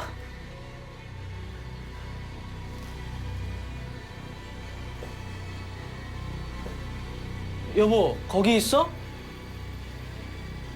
아, 이 문을 열어야 되나 말아야 되나 망설이고 있는데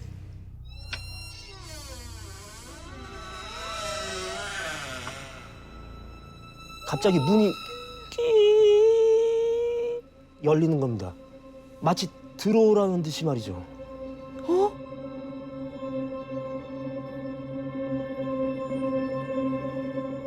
그래서 방 안을 이렇게 슬쩍 들여다보는데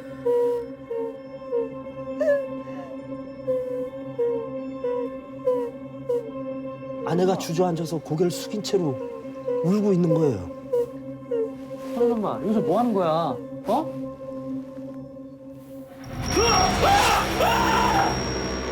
저는 그대로 정신을 잃고 말았어요. 그렇게 시간이 얼마나 흘렀을까. 정신을 차려보니까 글쎄 제가 창문 난간에 몸을 걸치고 있는 겁니다.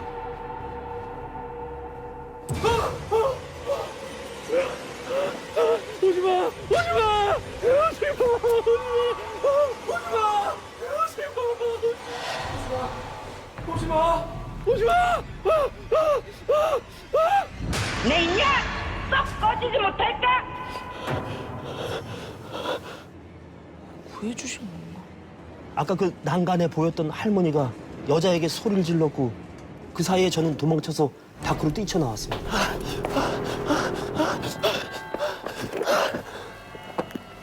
아니 대체 이게 무슨 일인 거지?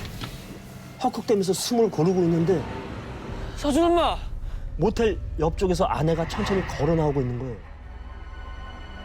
아내가 좀 이상했어요. 한쪽 팔을 45도 각도로 옆으로 들고 있었는데 왜? 뭐라 중얼거리고 있는 겁니다. 마치 누군가랑 나란히 손을 잡고 대화를 하고 있는 것처럼. 어머! 아, 서준 엄마! 아, 도대체 어디 가셨던 거야? 할머니야, 할머니. 어? 할머니가 빨리 나가야 한대. 도와주셨나 보다. 저는 머리를 얻어맞은 기분이었어요. 혼란스러운 마음에 저는 일단 빨리 이곳을 빠져나가자며 아내를 차에 태웠습니다. 분명 우리 할머니였어. 어? 봐봐. 저기 할머니 계시잖아. 모텔 옆으로 정말 할머니가 계시는 겁니다. 구부정한 허리에 지팡이, 그리고 그 얼굴.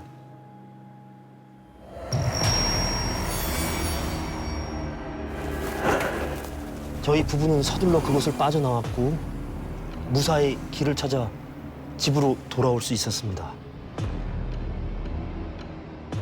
대체 그 모텔은 무엇이었을까요? 정말 할머니께서 저희 부부를 지켜주셨던 걸까요?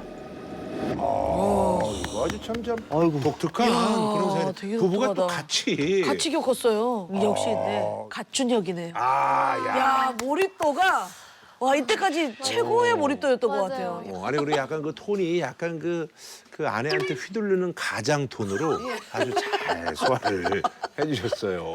왜냐면 이게 죽은 할머니가 아내분의 손을 잡고 있었다는 걸로 추정이 되는데 아내분이 원래 막 이렇게 귀신을 보거나 홀린 것 약간 그런 끼가 같은데 있는 그렇게 좀 원래 있는 분인가요? 아니요. 아내분은 전혀 귀신을 본 적이 없는 분이라고 처음 봤다고 그러더라고요. 영상을 한번 보시죠. 할머니 밑에서 자란 와이프이기 때문에 할머니는 엄마나 다름없었던 존재라고 알고 있습니다. 아직도 저랑 와이프는 그때 겪은 일이 너무도 생생하고 딸같이 생각하는 손녀와 그 손녀의 신랑인 저를 할머니께서 도와주셨다고 저희 부부는 그렇게 생각하고 있습니다. 저도 그런 것 같아요. 네, 도와주신 것 같아요. 저도 이 이야기 들으면서 사실 저희 외할머니 생각이 났는데 저희 외할머니가 이제 제가 태어나기도 전에 돌아가셨어요. 오래전에 돌아가셨네. 그래서 저는 뵌 적이 얼굴도 없는 맞아요. 저도 잘 이제 얼굴을 못 뵀는데 매년 산소로 이제 성묘를 드리러 가는데 거기가 이렇게 돼 있어요. 경사가. 가파르구나. 네. 근데 그 당시에 저희 차가 정말 옛날 정말 성능이 안 좋은 차였어서 덜덜덜덜덜 하면서 이렇게 올라가고 있다가 거의 이제 다 올라갈 때쯤에 갑자기 시동이 빙 꺼지는 거예요. 꺼지면서 갑자기 이 차가 뒤로 이렇게 하면서 덜덜덜덜 하면서 뒤로 그대로 완전 꼬꾸라져 박아서 저희가 정말 다 기절했거든요, 가족들이. 뻔했네. 전 이 자리에 없을 뻔했어요. 그러네. 네, 근데 그때 정말 너무 신기한 게 저희 가족이 5명이 다 한 명도 안 다쳤어요. 어머나. 조상신이 도왔네 또. 무조건 외할머니께서 우리 도와주신 거다 이렇게 하시거든요. 그렇게 생각할 수 있지. 야, 그거 큰일 날 뻔했네 진짜. 아니 준혁 씨야말로 지금 뭐 지방 촬영 많이 가시니까 사연이 많을 것 같은데요. 저는 특별히 없고 네.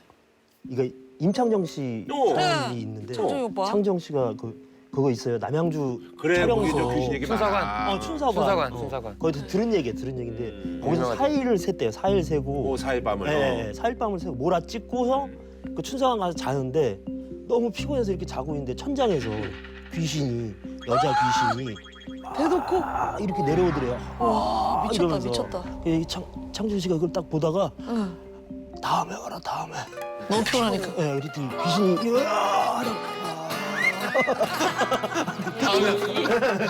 자, 그럼 말이죠. 우리 준혁 씨가 정말로 아주 혼신의 힘을 다해서 소개해준 팔공산 폐모텔. 자, 과연 어둑신 분들 과연 몇 개의 촛불을 켜줄지 궁금합니다. 촛불 켜주세요. 이게 뭐 아니면 돈데. 그 느낌이. 예. 진짜.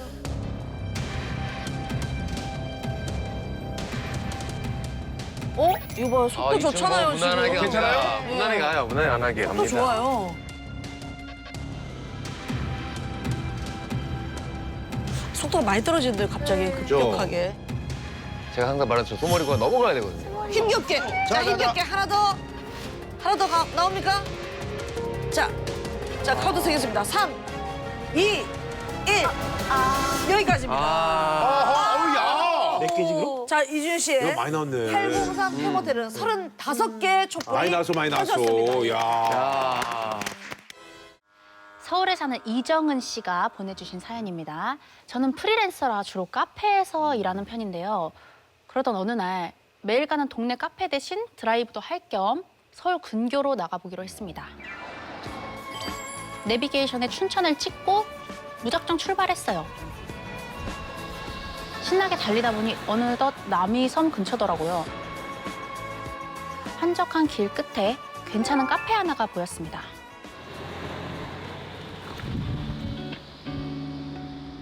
근처에 차를 대고 들어갔는데 분위기가 서울 시내 카페와는 좀 달랐어요.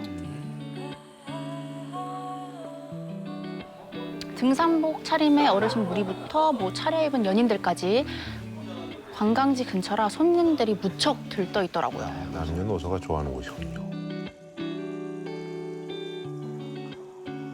혼자 온 저는 쭈뼛대면서 카페 구석에 자리를 잡았어요. 손님, 여기 마스크 쓰셔야 돼요. 여기 마스크 안 쓰시면 못 들어오신다고요. 네? 마스크 가져오시면 주문 받아드릴게요. 저희 마스크... 카페에 마스크를 안 쓴 손님이 들어온 거예요. 네? 5살쯤 되어 보이는 아이랑 그리고 아이 엄마였습니다. 안 되지. 당시 코로나가 정말 한창이었거든요. 그러니까 직원이 저렇게 화를 낼만 했습니다. 근데 엄마 아들은 아무 대꾸도 없이 그냥 가만히 서 있는 거예요. 어머니가 왜 그러셔? 속으로 저 진상들은 내 근처엔 좀 안 왔으면 좋겠다 이렇게 생각하며 제 일을 시작했습니다. 어느덧 카페 마감 시간이었어요. 전 차에 올라타 내비게이션에 이제 집 주소를 찍고 1시간 생각보다 별로 안 막히네. 출발하려는 그 순간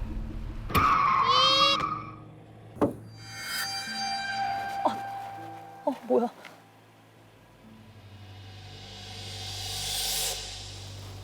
깜짝이야. 운전석 창문에 이렇게 찰싹 붙어서 제 차 안을 이렇게 빤히 가만히 들여다보고 있는 거예요. 야, 왜 저래? 왜? 몰상식하게. 누구세요? 저기요. 아이가 힘들어해서 그러는데 택시 잡히는 곳까지만 태워주세요. 그 카페에서 본 진상 손님. 엄마와 아들이었어요. 이것도 좀 난감하네. 조금 안쓰러운 마음에 태워줄까? 순간 망설였는데 두 사람이 또 마스크를 안 쓰고 있는 거예요. 솔직히 이 시국에 좀 태우기 찝찝하잖아요. 그럼요. 죄송해요. 제가 여기 초행길이기도 하고 갈 길이 좀 멀어서요. 정말 죄송합니다. 이렇게 외딴 곳에 좀 두고 가려니 좀 미안했는데 사과를 하고 급히 주차장을 빠져나왔어요. 당시에 그러니까 제 차 자체가 저는 항상 좀 끝부분에다가 차를 세우는 편이어서 가장 끝쪽에 있었거든요. 근데 이쪽에는 차에 접근할 때까지만 해도 사람이 안 보였어요. 그래서 이제 시동을 걸고 당연히 출구로 나가야 되니까 돌아 세우자마자 운전석 있는 데 쪽으로 이제 바로 들이대면서 얘기를 걸었던 거죠, 둘이서. 이 표현이 참 그런데요. 참 맥이 없다라는 느낌이었거든요. 굉장히 지치고 피곤하고 기력이 없어서 아 진짜 좀 태워주세요의 느낌은 있었거든요. 그런데 그 사람들 인상 차이가 좀 묘했던 건 뭐냐면 가방도 없었고 아무것도 없었어요. 소지품 하나 없이 이렇게 둘이 아이를 데리고 온다는 게 어린아이는 특히 이렇게 필요한 물품이 많잖아요. 근데 그것도 없이 온 게 좀 이제 신기하다는 느낌이 있었죠. 주차장을 나서면 이제 왕복 2차선 도로가 나오는데요. 왼쪽으로 가거나 뭐 오른쪽으로 가거나 방법은 두 가지뿐이었어요. 제가 서울에서 올 땐 왼쪽에서 들어왔거든요. 왔던 방향으로 다시 나가려는데 내비게이션이 반대 방향을 안내하는 거예요. 왜? 내비게이션 먹통이 많어. 근데 내비라는 게 사실 교통 상황에 따라 다른 길을 그치, 알려주기도 맞아. 하니까요. 이게 별 의심 없이 안내를 따라서 출발했습니다.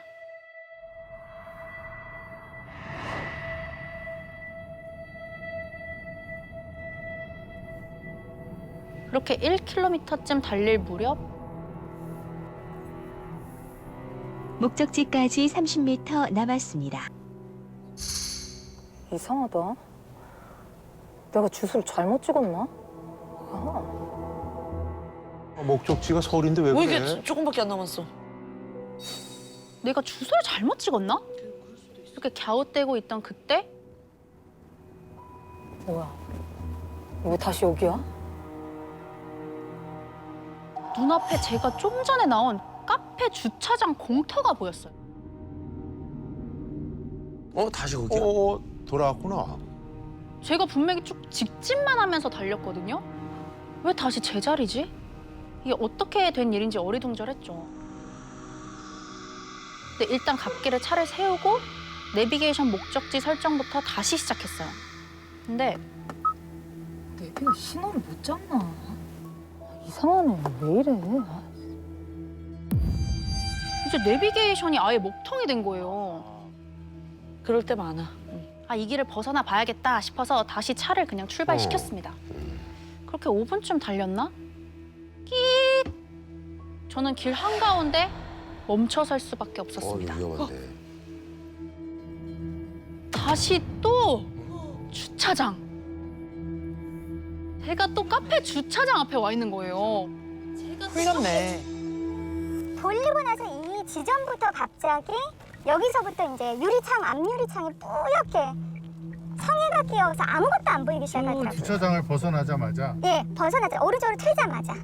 그리고 그때부터는 내비게이션도 계속 버퍼링이 걸리면서 뭐 5km, 3km, 70km, 100km.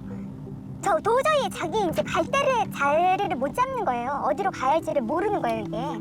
이거 그냥 따라가야 되나 보다 하고 홀려서 가는 거예요, 이 길을. 비스지. 이거 참 무서운데. 그러니까 이대로라면 아무리 달려도 밤새 이 길만 뺑뺑 맴돌 것 같았습니다. 그렇지. 그렇다고 이대로 막 발만 동동 구르고 있을 순 없잖아요. 차를 돌려서 반대 방향으로 가봐야겠다 싶었죠.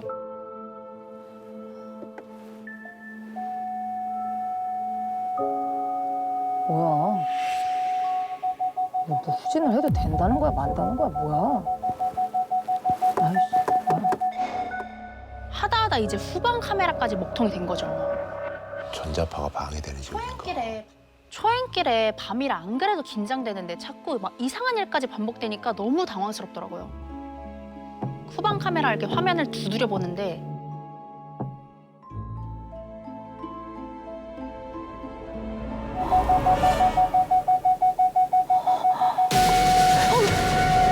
뭐야? 차를 태워달라던 엄마와 아들이었습니다. 두 사람은 제가 올 것을 뭔가 알고 있었다는 것처럼 기다렸다는 듯 제 차 뒤에 서 있었어요.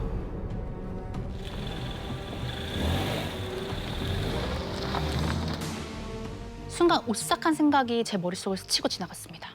홀린 듯 주차장으로 돌아오고 있는 게 다 저 엄마와 아들 때문인 것 같았거든요. 좀 심상치 않았지 그 사람들이. 저는 뒤도 돌아보지도 않고 달리기 시작했습니다.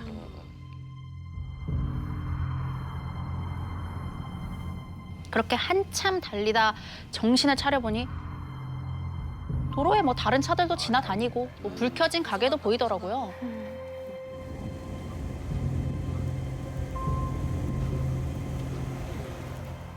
아, 내가 그냥 뭐 잠깐 홀렸었나 보다 이렇게 싶었죠. 다행히 이제 뭐 내비게이션도 제대로 작동을 하더라고요.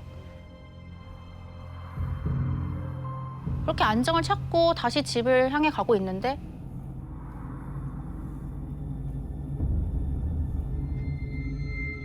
제 앞에 차가 이제 속도를 쭉 줄이면서 멈춰 서더라고요.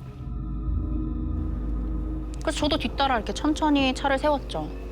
그때 뭐야? 누구야?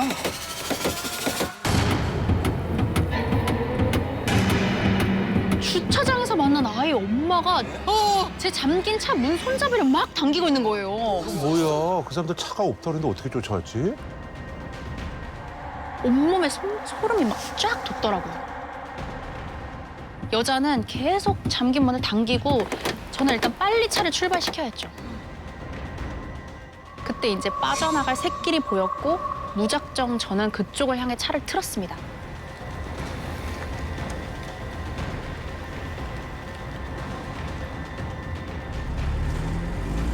그랬더니 20m쯤 되는 짧은 다리가 나오더라고요. 그런데 경로 안내를 시작합니다. 뭐야? 너 왜 이래? 뭐야 이거 왜 이래? 이 내비게이션이 또 말썽인 거예요. 나 진짜 미치겠네 진짜. 방금까진 분명 목적지가 남은 거리가 50km였거든요. 근데 다리를 건너자마자 40km, 30km. 갑자기 목적지까지 남은 거리가 15km라는 거예요. 제가 차를 가지고 그 먼 길을 달려왔는데 먼저 거기 서 있는 건 그 상상도 못할 일이거든요. 그게 뭐 날아왔어, 뭐 누가 갔다가 어떻게 뭐 진짜 헬기를 실기를 했어. 모자가 제 차를 갖다가 타려고 조수석 문을 탈칵하고 여는 순간 놀래서 그 다리를 접어들었어요. 다리가 20m밖에 안 되는데 목적지까지의 거리가 10몇 킬로로 뚝 떨어지더라고요, 갑자기. 그러니까 이제 목적지가 집이 더 이상 아니었던 거지, 그게. 이렇게밖에 생각할 수밖에 없지. 다리를 이제 건너고 보니 길이 너무 외지고 으슥한 거예요. 사람도 없고 이정표도 하나 없고 오가는 차도 한 대도 보이질 않았습니다. 이러면 겁나. 온몸이 막 식은 땀으로 흠뻑 젖죠. 근데 드디어 길 끝에 빛이 보이는 거예요. 바로 터널에서 새어나오는 노란 불빛 아시죠? 노란 불빛이었습니다. 터널은 널찍한 2차선 터널이고 한 방향으로만 달릴 수 있는 일방통행 터널이었어요. 환한 터널에 들어서니까 묘하게 안심이 되더라고요. 그때 터널 끝에 전조등을 환히 켠 트럭이 보였어요. 전조등? 트럭이 저를 향해 달려오고 있는 거예요. 역주행인데. 여기가 일방통행 터널이니까 반대편에서 차가 오면 안 되잖아요. 그치. 순간 멍한 채로 앞만 보고 있는데 잠깐 사이 트럭은 운전석이 보일 만큼 가까워졌어요. 그리고 조금씩 트럭 안에 탄 사람들이 보이는데 저를 그렇게 쫓아오던 엄마와 아들이었습니다.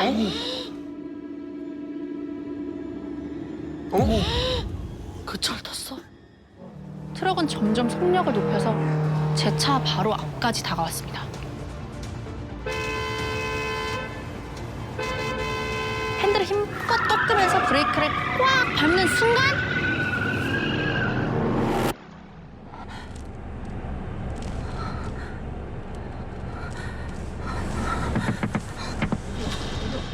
웬 남자가 운전석 밖에서 절 부르고 있더라고요. 전 터널이 아니라 그냥 도로 한가운데 서 있었고 하나 다친 곳 없이 멀쩡했어요. 음주운전도 아니네. 제가 한 20분 정도 그쪽 차 쫓아왔는데요. 그렇게 운전하시면 큰일 나요. 방금 터널에 트럭 있었잖아요. 그 트럭 어디로 갔어요? 예? 트럭이요? 터널 안에 그쪽이랑 제 차 2대뿐이었는데. 그 오늘 운전. 말문을 잃은 절 보면서 남자는 자신을 본 것을 얘기해줬어요. 제 차가 다리를 건너고부터였대요. 제가 중앙선을 넘었다 돌아왔다. 속력을 미친 듯이 올렸다 내렸다. 도로를 고개하듯 달렸다는 거예요. 키로수가 막 줄었던 그 시점이네. 오. 그리고는 뒷차 운전자는 자기 차로 돌아가면서 혼자 중얼대더라고요. 근처에 귀목고개가 있다더니 아휴 진짠가 보네. 아 귀목고개 우리 옛날에 들어봤던 것 같은데. 그래서 저는 이제 귀목고개가 어디 있지 하고 한번 지도상에서 검색을 해보게 된 거죠. 그래서 보니까 그게 정확하게 제가 헤매서 올라갔던 그 산길하고 일치를 하더라고요. 카페에서 귀목고개에 이르는 거리, 그다음에 귀목고개에서 다시 터널로 이어지는 그 동선 자체가 일치를 해서 그거는 이제 좀 굉장히 놀랐던 점이었었죠. 그러니까 처음에는 이 터널에서 혹시 그런 사건이 있었나? 사고가 있었나라는 생각도 했어요. 그래서 억울한 마음이 들어서 누군가가 좀 찾아봐주면 좋지 않을까? 그런 마음이 들어서 나를 좀 이렇게 오게끔 하진 않았을까라는 생각을 했었는데 또 정확한 건 알 수가 없으니까요. 뒤에 들어가서 귀목고개. 자, 이번 사연은 부산에 살고 계신 김우진 씨가 보내주셨습니다. 질풍노도의 사춘기를 보내던 저에겐 가족보다 더 가까운 존재들이 있었습니다. 바로 같은 반 친구였던 웅이와 건우인데요. 삼총사군요. 네, 저희 셋은 말이죠. 아주 비밀스러운 조직을 함께 운영하고 있었어요. 공포괴담, 그리고 초자연적인 현상, 미스테리 사건을 쫓는 모임이죠. 이름하여 고스트 브라더스. 야, 그땐 정말 진심이라 이 장비빨도 좀 세워보고 싶더라고요. 그래서 구입했던 게 바로 이겁니다. 이런 것들. 바로 이겁니다. 이런 것들. 자, 일명 귀신 탐지기라고 불리는 EMF 측정기인데요. 맞아요, 알아요. 이게 이제 초자연적인 현상이 일어날 때마다 불규칙한 자기장이 발생을 한다고 하더라고요. 그 전자기장이 셀수록 여기 전구에 불이 들어오는데 이게 4개 이상이다. 네, 있어. 그 주변에 무언가 있을 수 있다는 겁니다. 뭔가 있구나. 네. 그리고 바로 이 인형. 저주하고 싶은 상대의 머리카락 그리고 손톱 같은 이 신체의 일부를 넣고 인형 몸에 못을 박으면 상대방에게도 해를 가할 수 있다는 저주용품인데요. 이건 뭐 차마 쓸 엄두가 나질 않더라고요. 자체가 무섭다. 정말 무섭다. 그도 그럴 게 사실 이런 이야기를 들었거든요.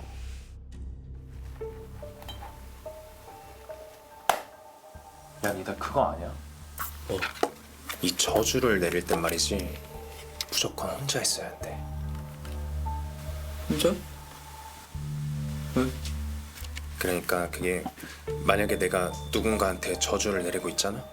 너한테 그 모습을 들키면 내가 날리던 살이 부메랑처럼 나한테 돌아와서 꼭 내가 죽을 수도 있다고 하더라고.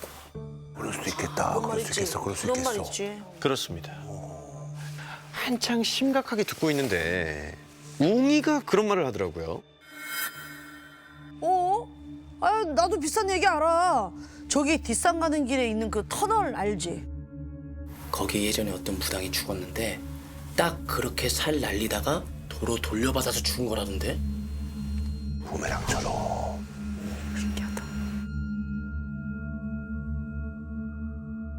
저희는 즉시 각자 준비물을 챙겨 터널 앞에서 만나기로 약속했습니다.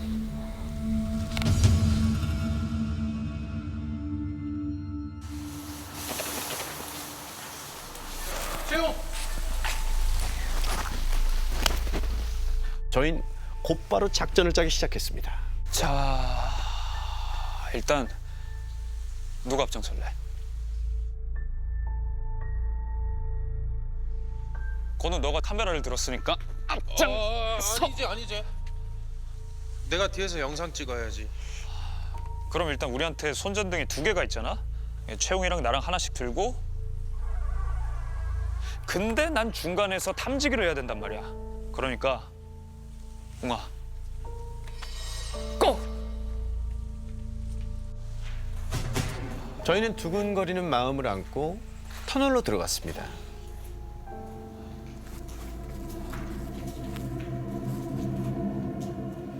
그런데 이 터널 안이 저희가 생각했던 것보다 더 어둡고 음침했어요. 기운이.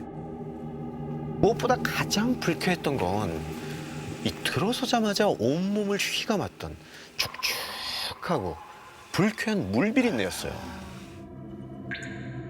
혹시나 해서 귀신 탐지기를 확인해 봤는데 뭐 반응은 없더라고요.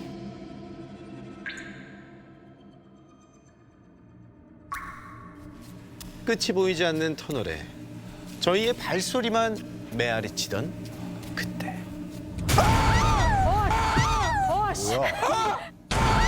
뭐야 깜짝이야! 왜? 뭔데? 머리카락 같은 게 붙어주니까. 진짜 놀랐어. 놀랬다, 진짜. 얘 그냥 버리고 갈까? 버려. 버리고 가? 야, 최용. 최용. 어디 갔어? 웅이를 찾아 주변을 살피는데 저 앞에 걸어가는 뒷모습이 보였어요. 야 채용! 어디? 웅아 같이 가. 야, 웅아! 그렇게 웅이 뒷꽁무니만 보고 계속 걷다 보니 드디어 터널의 끝이 보였습니다. 이번에도 허탕인가 보다 하는 생각에 뭐 애들에게 야 이제 그만 가자 이랬죠. 그런데 그때 갑자기 웅이가 이어진 산길을 빠르게 올라가는 거예요. 야 채용! 저 새끼 왜 저래? 야 웅아 같이 가. 저랑 건우는 웅이를 쫓아 산길을 헐레벌떡 올라갔습니다. 새끼 진짜. 순간 서늘함이 느껴져 주위를 돌아보니 거기엔 깜깜해서 안이 들여다 보이지 않는 동굴이 있었어요.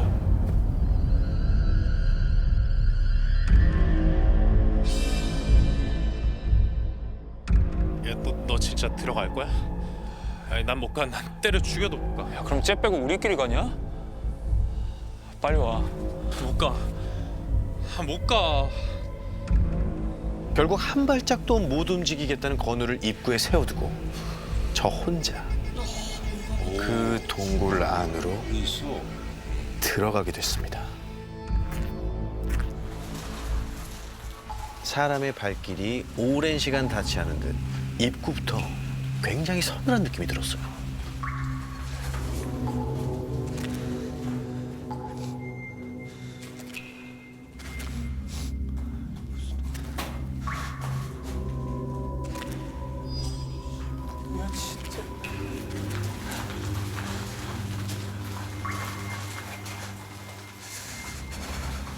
저 멀리 희끗희끗 무슨 불빛이 새어나오는 거예요.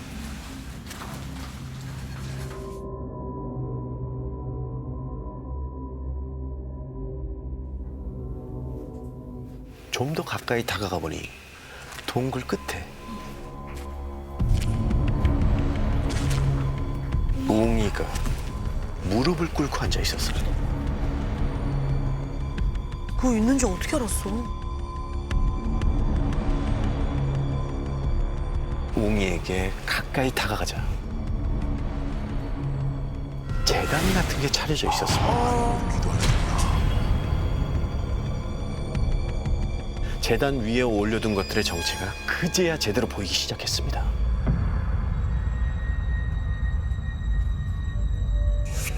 어떤 남자의 흑백 사진과 부적, 그리고 이 지푸라기 인형. 저주 인형. 인형의 팔, 다리, 곳곳에 못이 박힌 채였습니다. 저주 하나. 저는 본능적으로 여기를 얼른 벗어나야겠다 싶어서 웅이를 돌아봤죠. 그랬더니 야, 웅아, 우리 빨리 나가야 돼. 야, 빨리 나가야 된다고! 흰자만 보이게 눈이 뒤집어진 채 한 손에는 대문, 그리고 다른 한 손에는 큼지막한 돌을 지켜들고 있는 거예요. 금방이라도 인형 머리 정중앙에 못을 박아 넣을 듯한 모습이었어요. 야, 하지마! 하지마! 정신 차려! 하지마, 새끼야! 야, 정신 좀 차려! 전 어떻게든 이 저주 의식을 막아야겠다는 생각이 들었어요. 그때 어디서 들은 적이 있는 귀신 쫓는 법. 등을 세게 내리쳐라 라는 말이 떠오른 거예요. 전 재빨리 웅이의 등을 아주 세게 여러 번 내리쳤어요.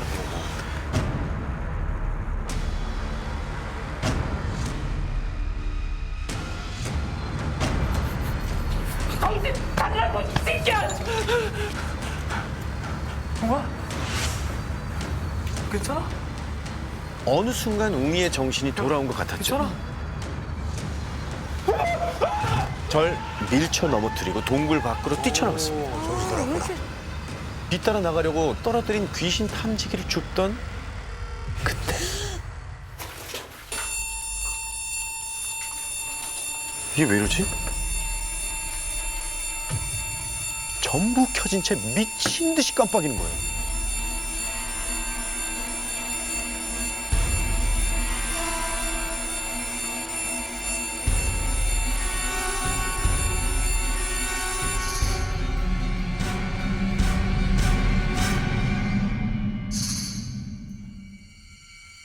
온 몸이 얼 것 같은 한기가 절 덮쳤습니다.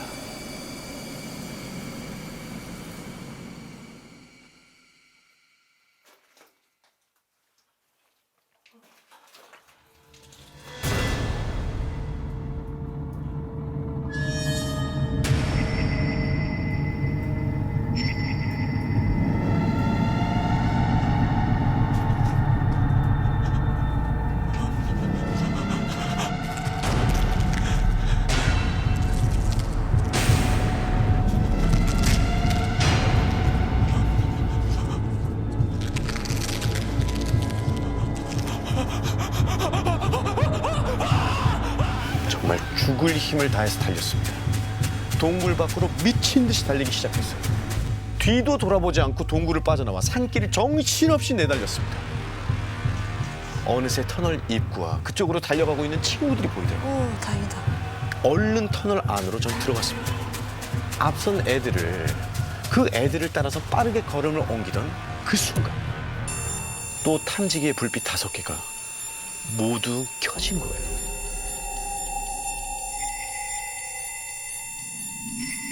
어두컴컴한 터널 안 어딘가에서 방울 소리가 들리는 겁니다.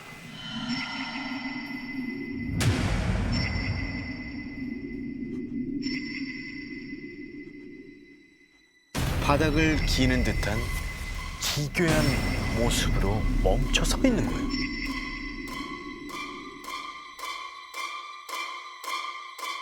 너무나도 갑작스러운 상황에 정말 마지막 힘을 다해 얼어붙은 다리를 옮겨 앞으로 나아가려던 그 순간 봤어?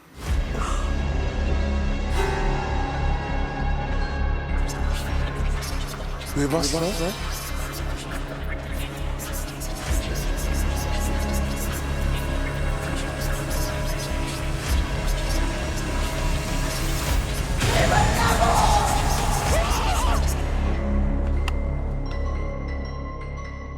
제가 눈을 뜬 건 다음날 아침 건우네 집이었어요.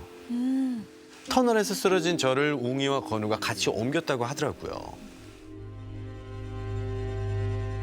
그런데 어이없는 건 제일 멀쩡했던 건우는 절 쫓아오는 여자를 보질 못했고 지난밤 가장 문제적 행동을 했던 웅이 녀석도 그 모든 일을 전혀 기억을 못하는 거였어요. 혼자만 기억하는 거야? 웅이가 하는 말이 어제 좀 일찍 도착해서 혼자 터널 입구를 둘러보고 있었대요. 그런데 터널 바닥에 어떤 남자의 사진이 떨어져 있었다는 거예요. 그것도 흑백 사진이었는데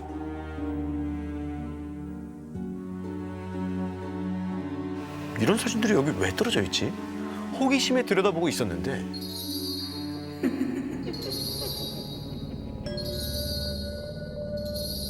멀리서 들려오는 듯한 방울 소리랑 숨죽여 웃는 여자의 웃음소리가 들려왔다는 겁니다. 그리고 그 이후로는 터널에 들어간 기억조차 없었대요. 그래서 이상한 아, 그때부터 빙의가 됐나 보다. 그런가 봐요. 그 일이 있은 지 이틀 후 너무 무서웠지만 저희는 다시 한번 그 터널을 가지마. 찾아가야 했어요. 아, 가지마. 동굴 입구에 그 비싼 캠코더를 두고 왔더라고요.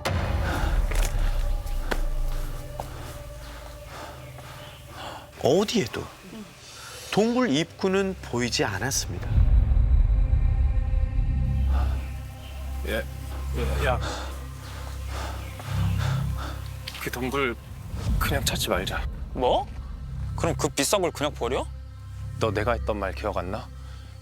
저주의식 할 때 다른 사람한테 들키면 그 살이 돌아온다고 했던 거. 채영이 거기서 저주의식 하려고 했고 그걸 네가 봤다며. 하마터면 웅이 죽을 뻔했던 거잖아 그럼. 그 여자는 마무리 짓지 못한 자신의 저주의식을 죽어서도 웅이 혹은 다른 누군가를 통해 끝까지 행하고 싶었던 걸까요? 그렇다면 그 저주의식을 끝낼 때까지 여자는 언제든 누군가의 앞에 다시 나타날 수도 있지 않을까요?